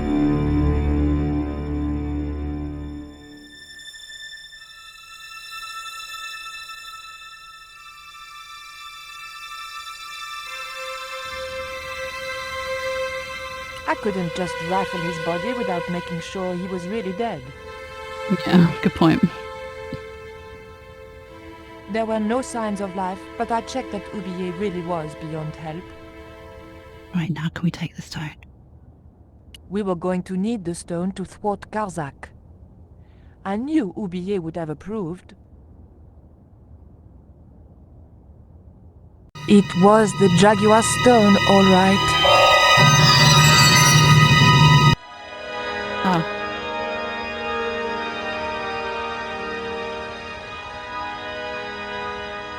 Where? Oh.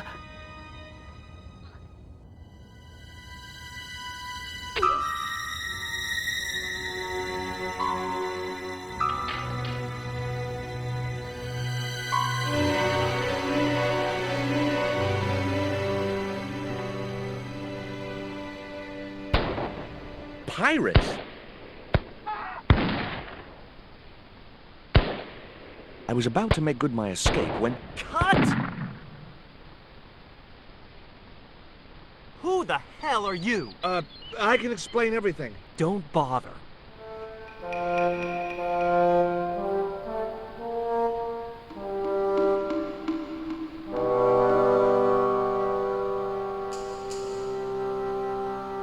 I'm sorry. I didn't realize you were making a movie.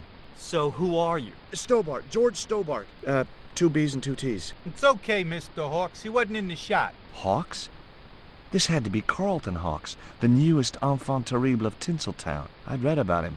Mailroom boy makes good. Nice to know it was still possible to get to be a director armed with only an encyclopedic knowledge of postal charges. Stay out of the way, surfer boy.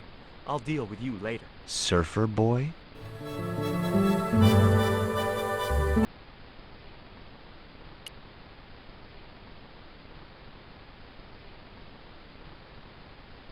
As I walked towards the bush, it started buzzing angrily. You wouldn't get me up there.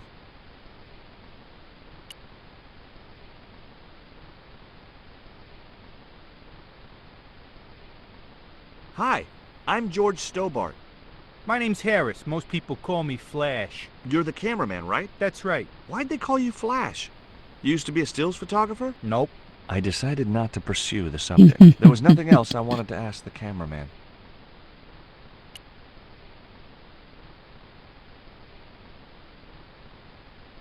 Hi, George Stobbart. Hello, mate. You're English, right? Oh, you don't miss much, do you? Bert Savage. Have you seen what the caterers laid on today? Buns and pancakes. That's awful. It's an improvement on yesterday. The buns are stale, but the pancakes are bloody lovely. How long have you been in the movie business? Flipping years, mate. Absolutely flipping years. I was in the army before that. Thought to myself, you've been risking your bleeding neck every day, why not cash in on it like? So you became a stuntman, just like that? Nah, of course not. I had to do the training first. What training does a stuntman do? First, they told me to stand in the road. Then, they run me down. Straight up. Drove at me with a car. I couldn't believe it. I was up on the bonnet and over the other side before I realised he wasn't stopping. Then they threw me downstairs a bit and gives me a certificate. I don't want to worry you, but there's a hornet's nest over in that bush. Hornets. That reminds me of a film I was in. The Black Hornet. The Black Hornet? I don't remember seeing that one. Before your time, most likely. What happens in it? Lummy, what don't happen in it? I was shot, stabbed, fed to piranhas, dangled from an airship, and trampled by a zebra. No, I mean, what was the plot? Plot? Did you ever work with Carol Climax? The Dirty Dachshund? I'll say. Flipping princess, mate. I heard she was very beautiful. Mind you, she acted like one too. Ordering this, demanding that. Did you ever meet Bertrand Oubier? Meet him? No. I saw him a few times, though. He didn't like his wife being in films. Do you think Oubier murdered his wife? I wouldn't be surprised if he did. Mind you, there were plenty of people who could have done her in. I thought the public loved her. Yeah, but people who knew her saw the other side. Have you ever seen anything like this before? What's that, mate? Stone axe? No, it's just a piece of polished stone. Very nice indeed. Shine it up a bit, get a few bob for that. Tonk, darling. Hang on, Tonk's in the way. He's coming between me and the map. Sit down, Pops. Okay. You.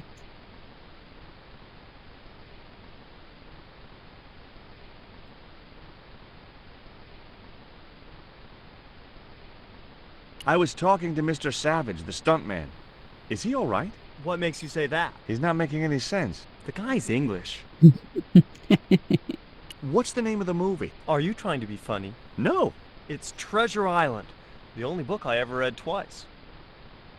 I don't recall any girls in Treasure Island. Gotta think box office. People like that kind of thing. What other changes have you made to the story? Just a few minor details. You haven't written out Long John Silver. Are you questioning my integrity as an artist? Of course Silver's still in it. We've even hung on to Captain Flint. His parrot. His trained attack falcon. Why do you think Blind Pew's blind? Did you say you've changed the ending of the story? That's right. Do they find the treasure? Yeah, but that comes later, after they've escaped the volcanic eruption. A volcano? Sure. Krakatoa. All the millions spent on a movie, and nobody thinks to buy an atlas. Who's playing Jim Hawkins? Haiku McEwen. Oh, don't tell me you've never heard of him. I don't go to the movies too often. Jeez. Haiku is only the hottest teen star in Hollywood. That's why we're on such a tight schedule. Gotta film the close-ups before he hits puberty. Who's the leading lady? Don't you recognize her? That's Sharon Kowalski. Oh, right. I'd never heard of her. You know what the locals call this place, don't you? No, but I guess you're gonna tell me. Zombie Island. Zombies? A crazed gleam came into his eye. Get me the writers. Get me makeup. I want zombie pirates in this movie by the end of today.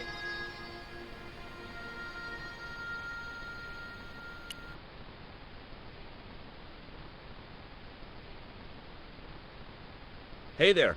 I'm George Stobbart. Well, hi, handsome. You're cute.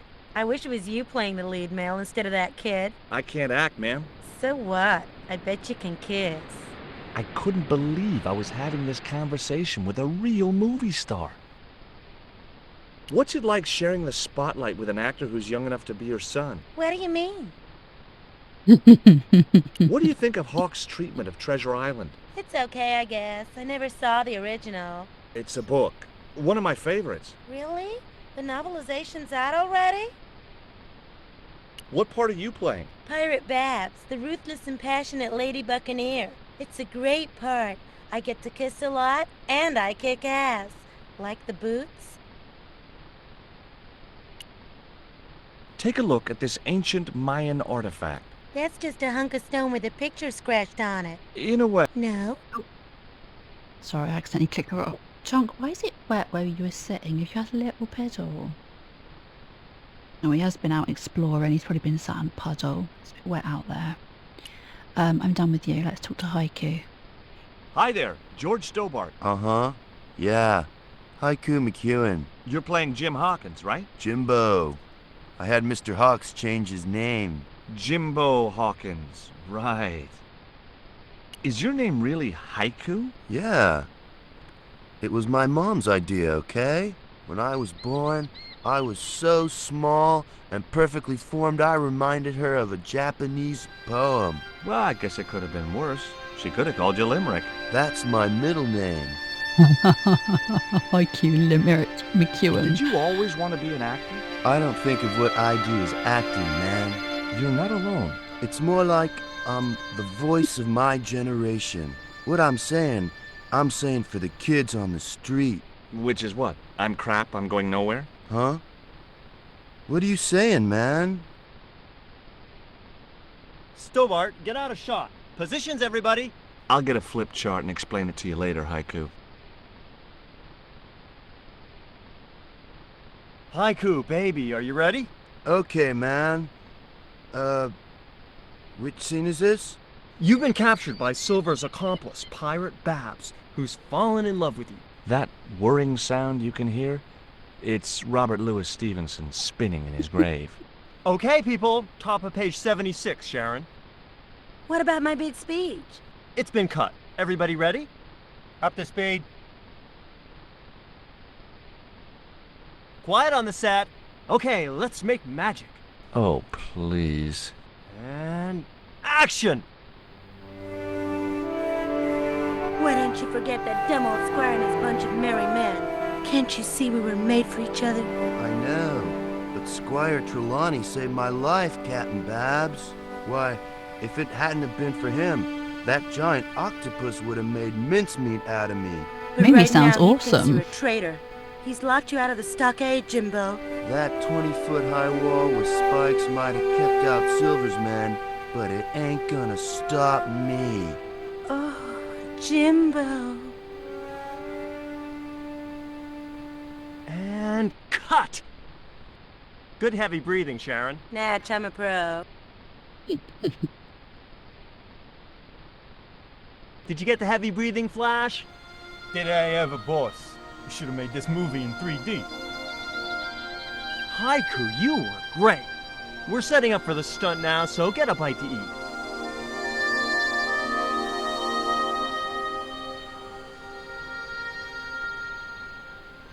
Savage, on set, damn it. It's the stunt guys moving in.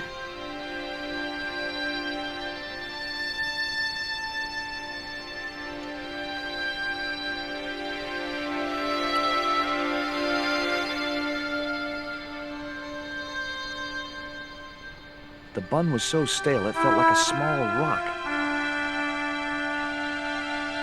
Here.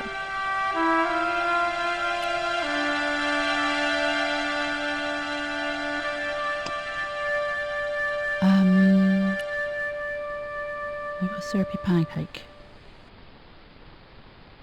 This is buzzing, isn't it? Do I want to waken up the hornets?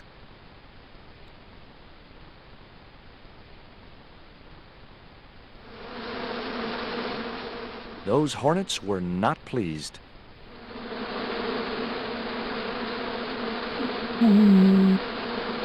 I know.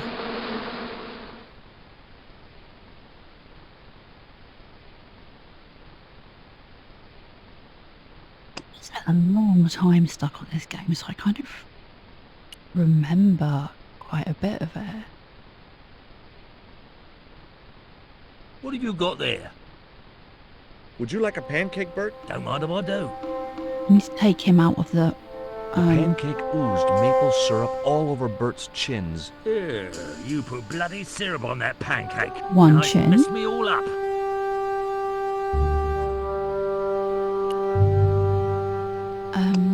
Yeah, for some reason we want to take him out.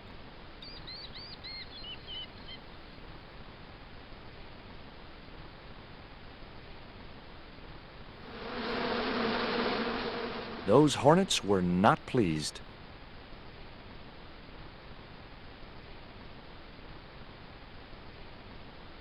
Oh. They came out last time, didn't they? Maybe I have to rock them a few times. Let's try it again.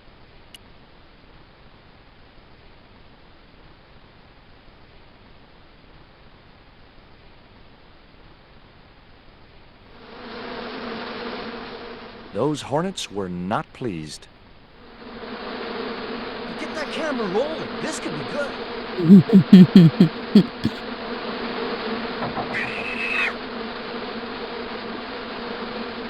Cut and printed. That was brilliant, folks.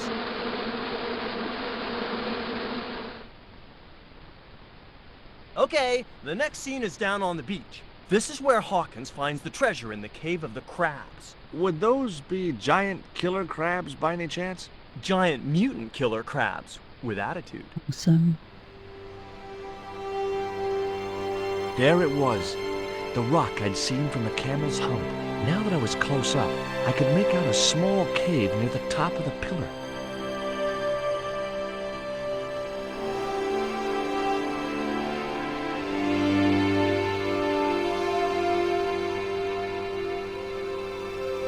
Hey, you! Trouble! Who, me?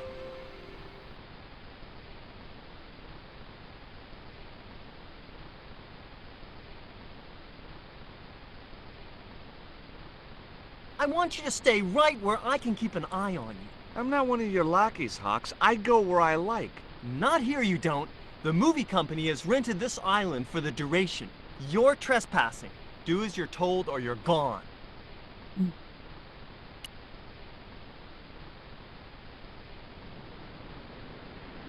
Why don't you use that cave up on the rock pillar at the end of the beach? We don't have a stuntman anymore. Hey, I'll do the stunt. I appreciate the offer, but if you fall, you'll sue us. No, I won't. Everybody hear that?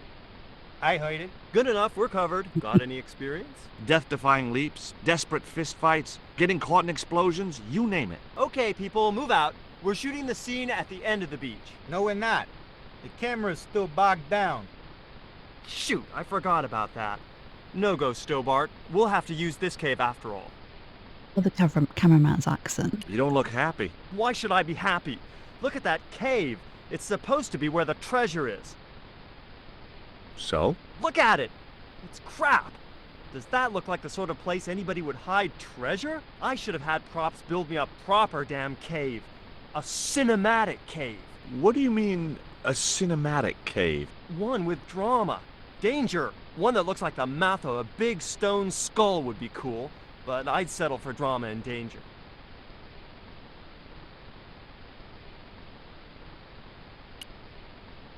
Flash?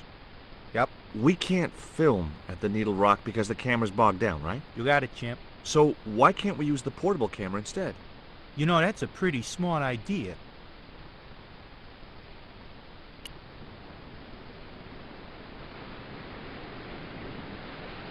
What do you think of Haiku McEwen? What's to think?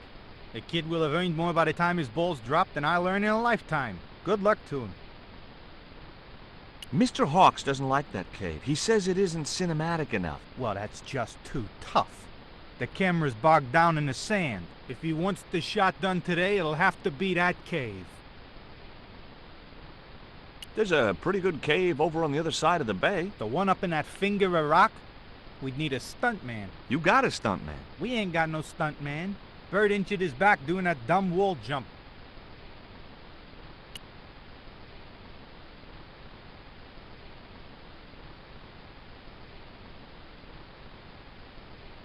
Hi, Bert. Don't you eye me. Fine friend you turned out to be. What's the problem? Huh. What's it like to work with Carlton Hawk? Flipping misery, mate. Look, Bert, what's wrong? You got a bloody nerve. If I didn't know better, I'd have thought you gave me that pancake just so them hornets would go for me. Oh, Bert, you've wounded me. How can you think that? Well, by looking at the evidence. I know I probably should talk to these two, but can we just get... I want to get the stone.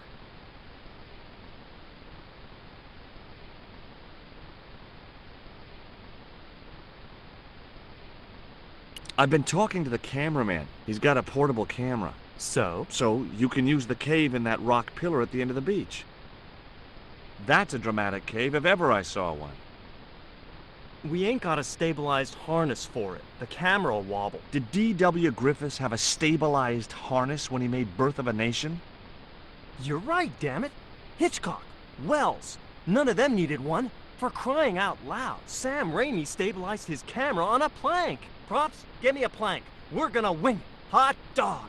We're gonna do a cinema verite pirate movie. George, get to wardrobe. We're gonna make you a star. On my way.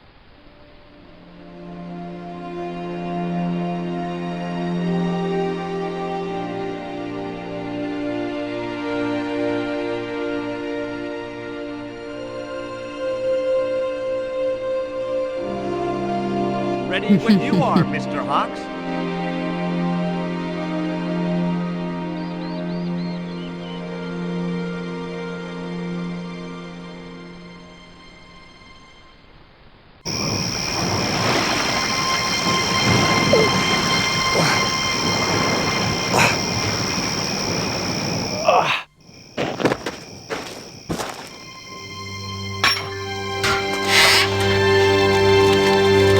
It was the stone which Ketch had captured from the Spanish. The Eagle Stone!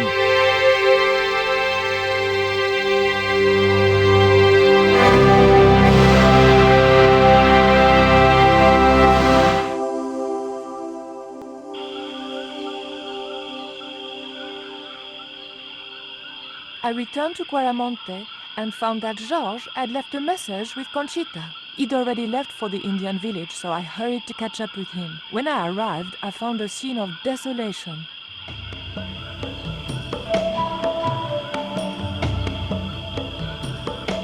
Their pants are just lying on the ground.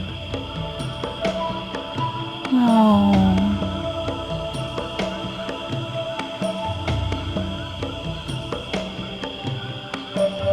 These sunglasses are George's. George, where are you?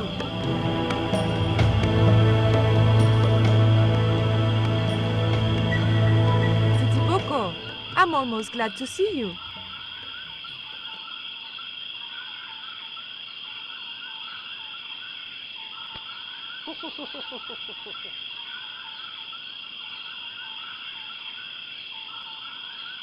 You little asshole, what happened here?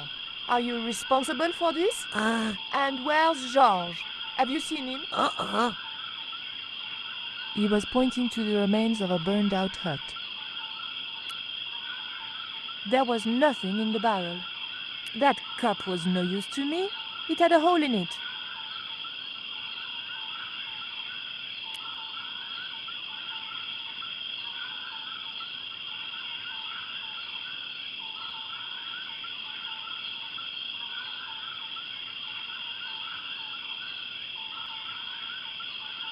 The barrel was too heavy to move. What's this? It was too hot to pick up.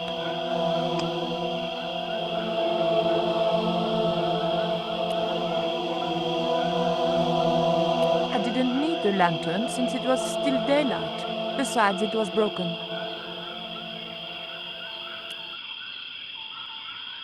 I need that stone. Oh. These are George's shades, right? Has he been here? Jaws! Where is he now?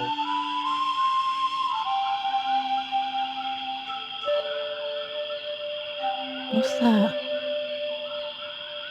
What's that? It looks like the stone we bought from Paris, but it's different. Yes, it has a carving of an eagle. That clinches it. George must have found this stone in the Caribbean and managed to hide the stone when the village was attacked by Carzak's men. I hope to God that George was all right. Where's George? Okay, let's go George this way. has been here, right? He was pointing to the smoldering remains of a hut. This way, yeah?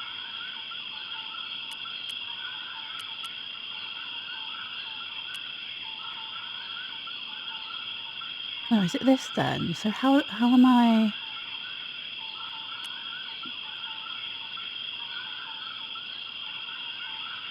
I just tip it over.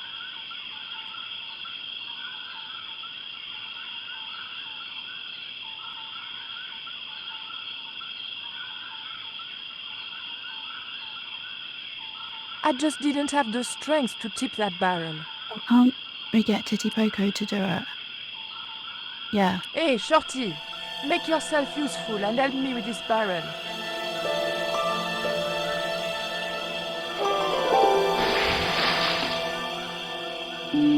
Thanks.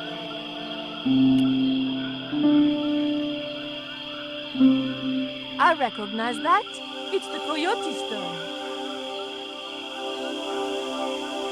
I had the coyote and jaguar stones. Titi Poco had the eagle, according to the shaman. That's all we needed to deal with Tezcatlipoca. Pity he hadn't any ideas for dealing with Carzak.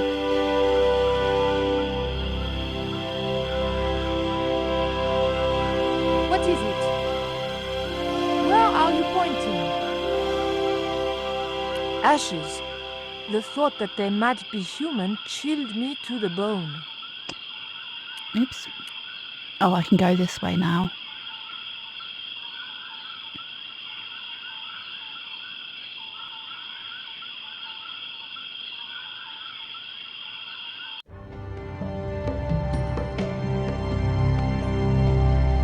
We arrived to find George being led up the stairs. We clearly didn't have much time.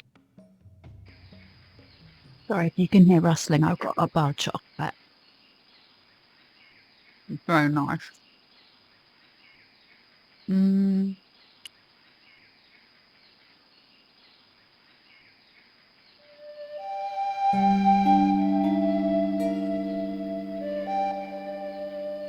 What do I want to do with this?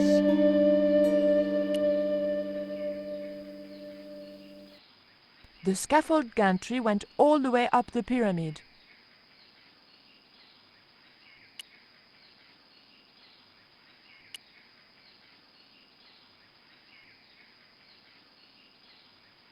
The button didn't seem to do anything.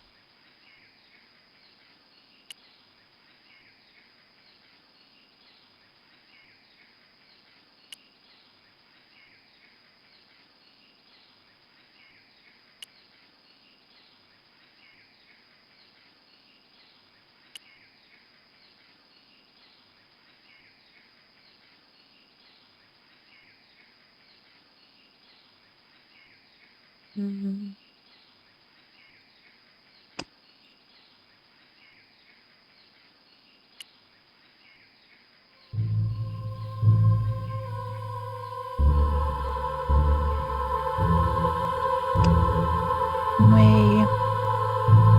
Oh, it doesn't go through that, no. No?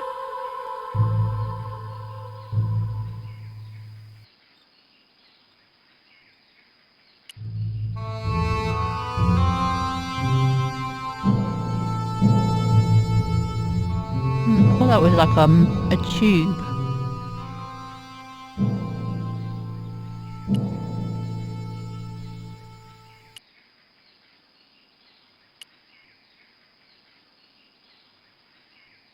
Hmm.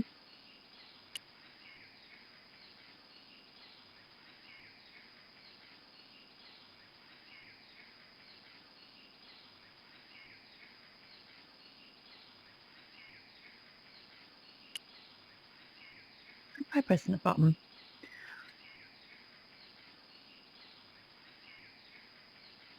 The motor spluttered into life.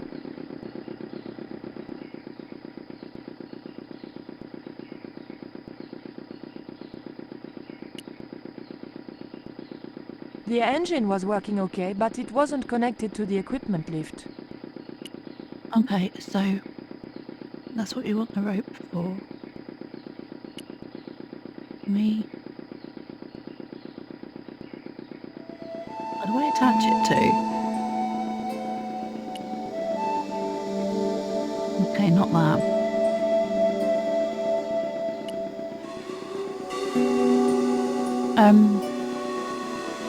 Titty Poco, can you... Titi Poco, I have an important job for you. Take this rope to the top of this scaffolding and throw it over the top. How?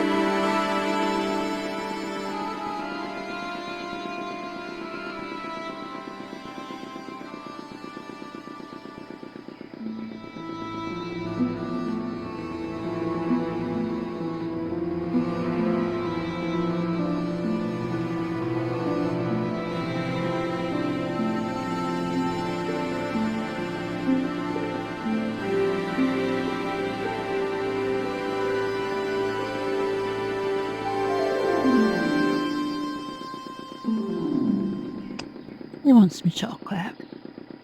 I'm enjoying mine.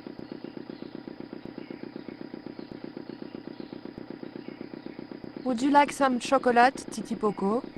It's good vintage. You're smarter than you look. How did you hook up with a maniac like Karzak in the first place? Karzak? Whoop whoop loco!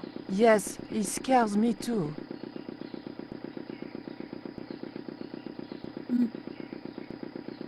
Got some covered in chocolate. I don't want it to melt.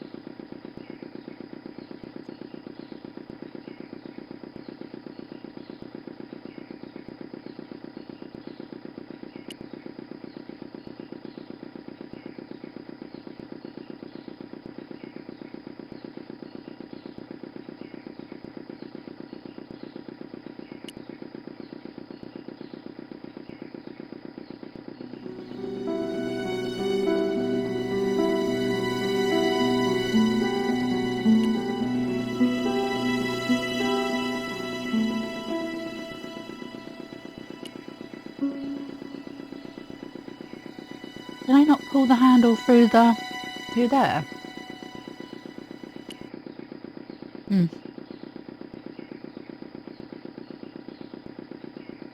Titipoko, when I tell you, I want you to copy what I am doing. Copy.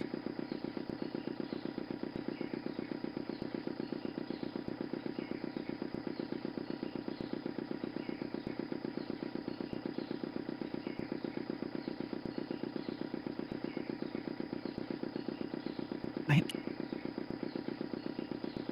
Oh, we need a coffee soon to wash down that chocolate. Go on, Titty. Okay? Copy.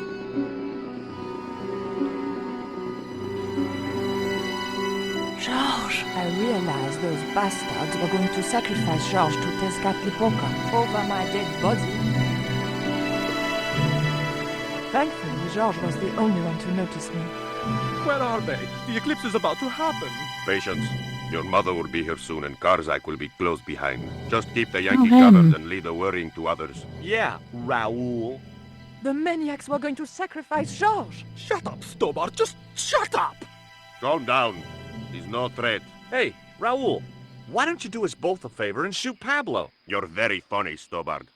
I haven't forgotten Marseille. When Karzak cuts your heart out, I'll be the one laughing. I'll bet I'm not the only one due for the chop around here either. Hey, Raoul? I'm warning you. Raoul was a bundle of raw nerves. I hoped Georges wouldn't push him too far. Right, I think we want to toss... Oh, wait, no, we don't.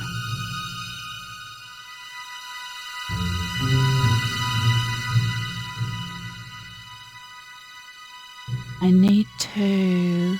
Yeah, I need to go down. I need to get this lantern.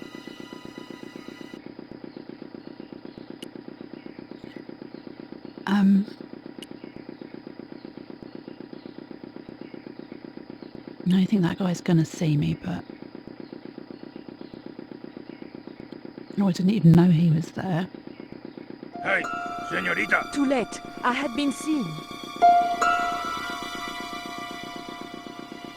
Bonjour, Capitaine. Only Sergeant, pretty one. What are you doing here?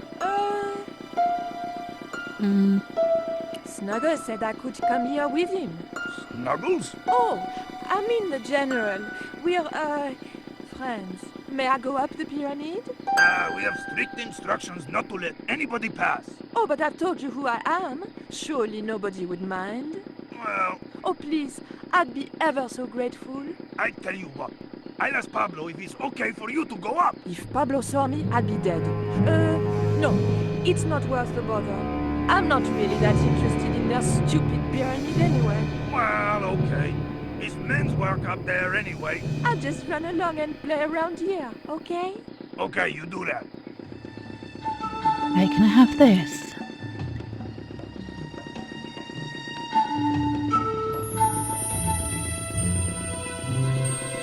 Right, I want it lit. Titipoko, do you still have that lighter gun you pulled on me so amusingly?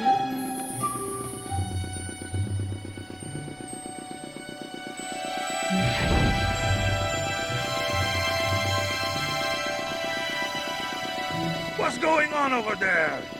Do you need help, my pretty? Nothing's wrong. I dropped, a cigarette butt. Everything is under control. I'll have the fire out in a minute or two.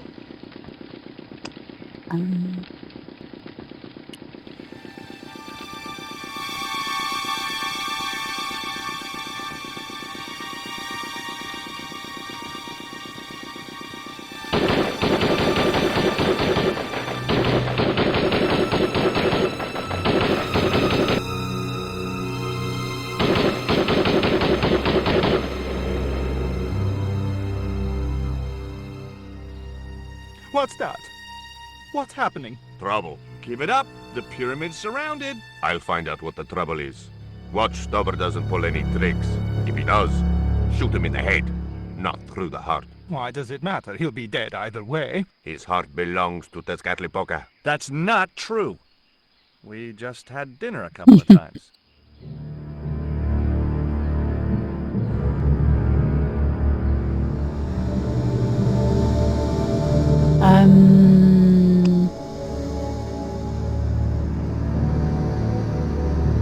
I don't want to stab him, but... I'd have to think of something else. Oh, I know.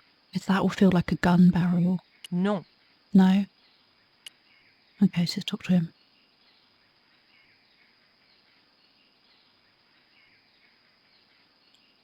Drop the gun or I'll shoot! Please, don't hurt me! Don't worry yourself, my finger isn't loaded. Nico, what are you doing here? Firstly, I'm going to set Georges free, and then screw up Karzak's scheme. No, I can't let you do that. Karzak has promised me power. Raoul, wake up. The only thing Karzak has on offer is death. You may want to ask Oublier, except you can't. Karzak murdered him. You're lying. Oubier's in Europe. Sure, he's in Europe.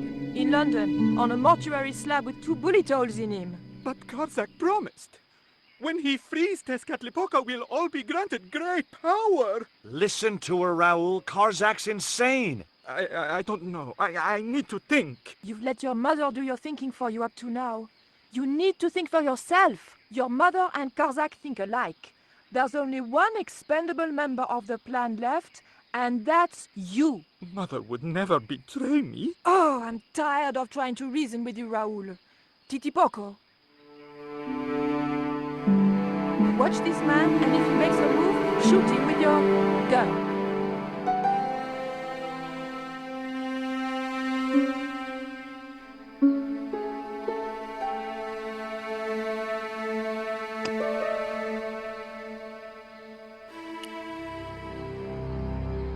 Hold still, Georges. I don't want to sacrifice you by accident.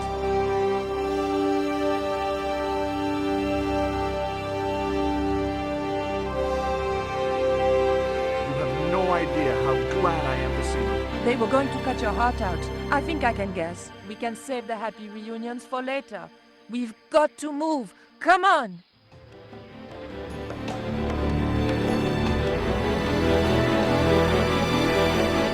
We're safe. This is a dead end. We're toast.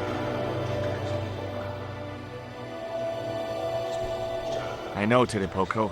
I'm not too happy here either. He knows this is Tezcatlipoca's pyramid. The house of the enemy. Well, we can't stay here like rats in a trap. And we can't go out the way we came in. It would be suicide. I'll have a look round. Maybe there's another way out. In the meantime... Take this. It's the Coyote Stone. It might bring you luck, I hope. You managed to recover the stones from the village? Then we might have a chance after all. Incidentally, what would Titipoco have done if Graciento had moved? Titipoco? Nothing. He's given up violence.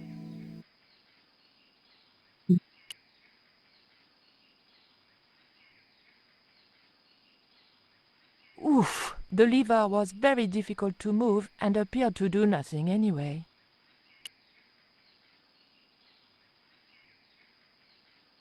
Heave! Still no good. We need to do them at the same time. I think we do, don't we? Georges? Yeah? Georges, I can only pull one lever at a time, and I think we need to pull both together. Okay, I'm up for that.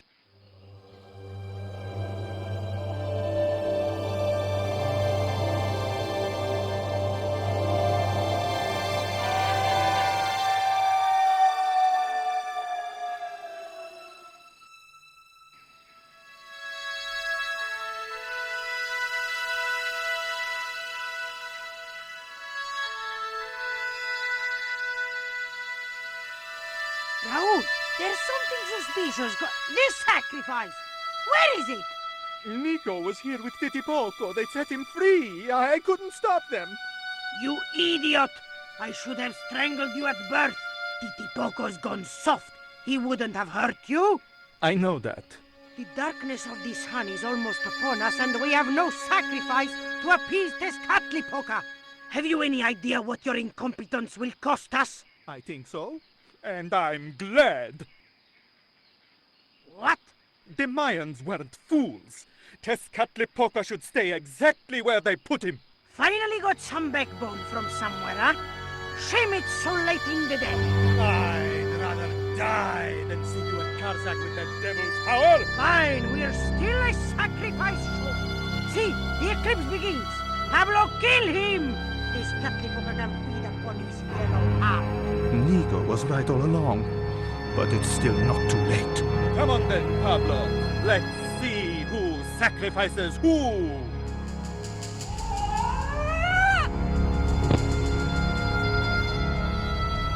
What place is this? I was in some sort of strange room. Tiles and dials. The priests who designed this place must have known how to use them. I was going to have to figure it out for myself if I ever wanted to get out of here.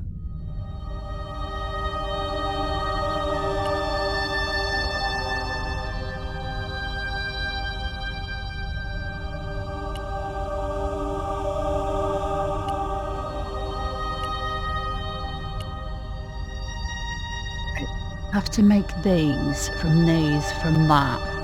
If I remember rightly, it takes like forever. Let's start with this one. So we've got the bunny ears, we've got that one, so let's do that one first. There's the hat and the thingy. Where do they have to be? In the middle? They're already in the right place, aren't they? They want to be in the middle. Yeah. The tile moved slightly. So is that? No, because then they need this one as well. So the big orange one with the little white bow tie thing. So stop.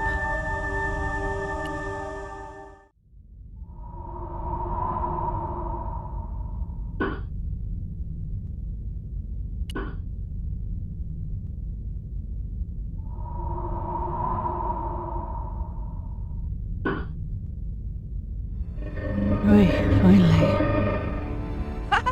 Et voilà! George once told me that there's an act to finding secret doors. I think I'm beginning to get the hang of it.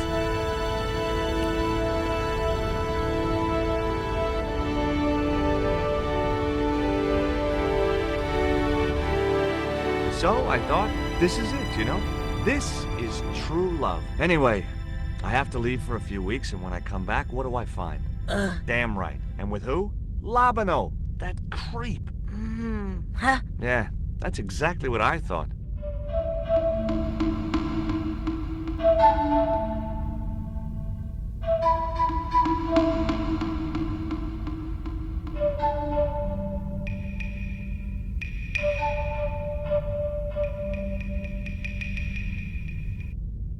Oh, heck. Looks like another dead-end titty poco. Any ideas?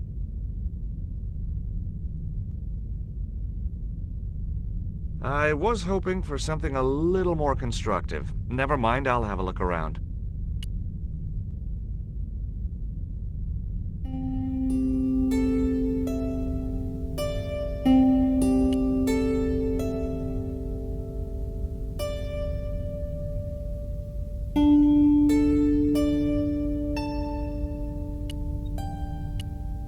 Look, I need to light this torch. Can you do something clever with a couple of sticks, or flint and tinder, or...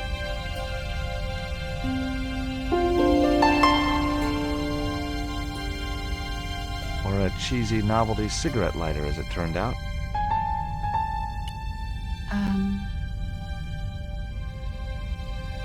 Well, there was nothing else to do around here, so I pulled the lever. Nothing's happened. Oh, I hate that. Don't you hate that? Did it, Poco? Oh my...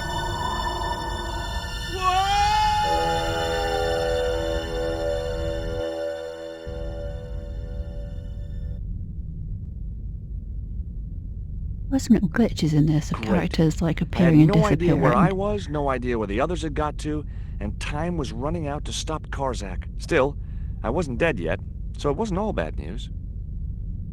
Can we have that?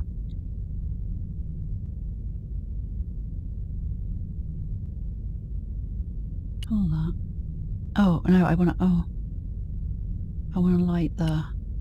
Come back here, George. I didn't see that over there. I want to put that there.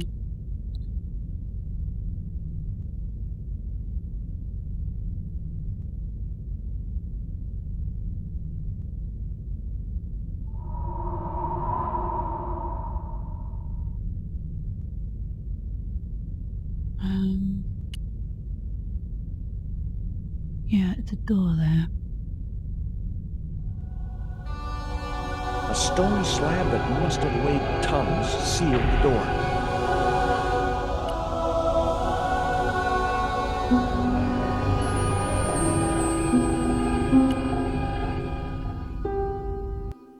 Every time I think this place can't get any spookier, it does.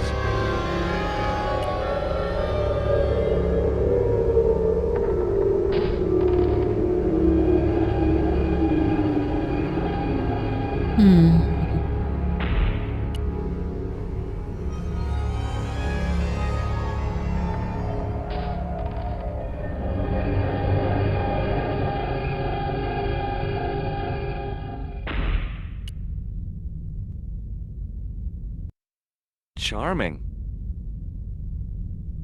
The statue looked like it doubled as an incense burner. I'm kind of pricked at opening that door. I can't remember what it is. I remember walking around for a really long time playing with levers. I want to push that one. I haven't pushed that one. Let me check and go back. Yeah, I think I want to pull that one. Unless I did them the wrong way around, which I could have done.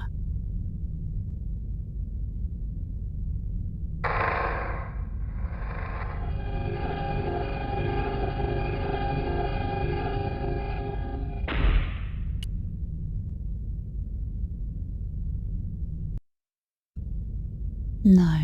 Maybe I press that one again. Oh, I don't know. A stone slab that must have weighed tons sealed the door. Bugger, I've done it wrong.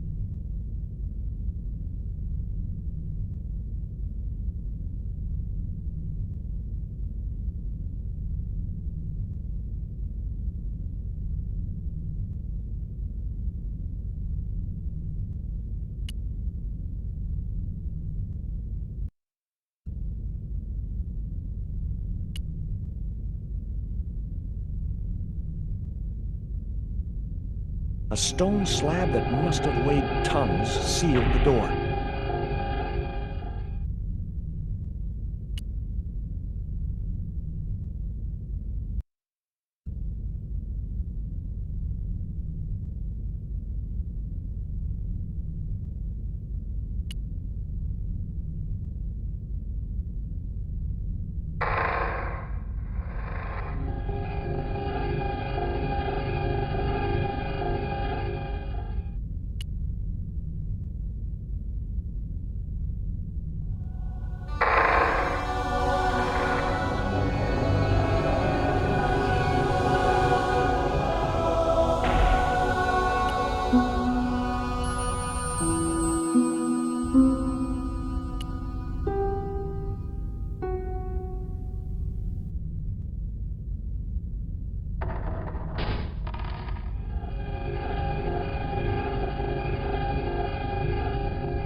Yes, finally.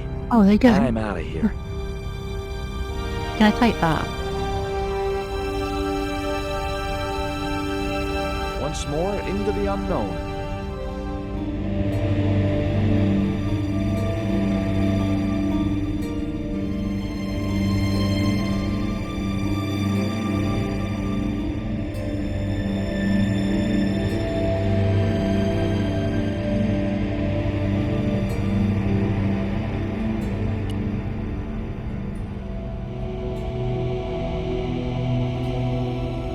Cool. Onwards and downwards, Mr. Stobbart.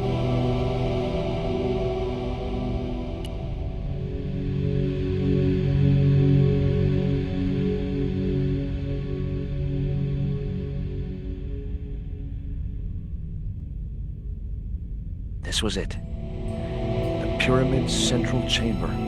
Its dark heart. Once before in my life, I'd stood in front of a door and thought, this is it. If I go through there, I'm going to die. I'd been wrong then. I hoped I was wrong now. This was the door that led to the central chamber and the smoking mirror.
He's still alive.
Oh, I'm glad Raoul lived in the end. Oh, I loved that. So we'll move on to Broken Sword 3 next. I might try and play them in longer, because this one I'm probably going to put all together and make one long final episode, so I might play them in longer stints, I don't know. But yeah, maybe Sunday can be my relaxing, chill video. So I would do like an adventure point and click. As to break up some of the horror games. Yeah, Broken Sword 3 next.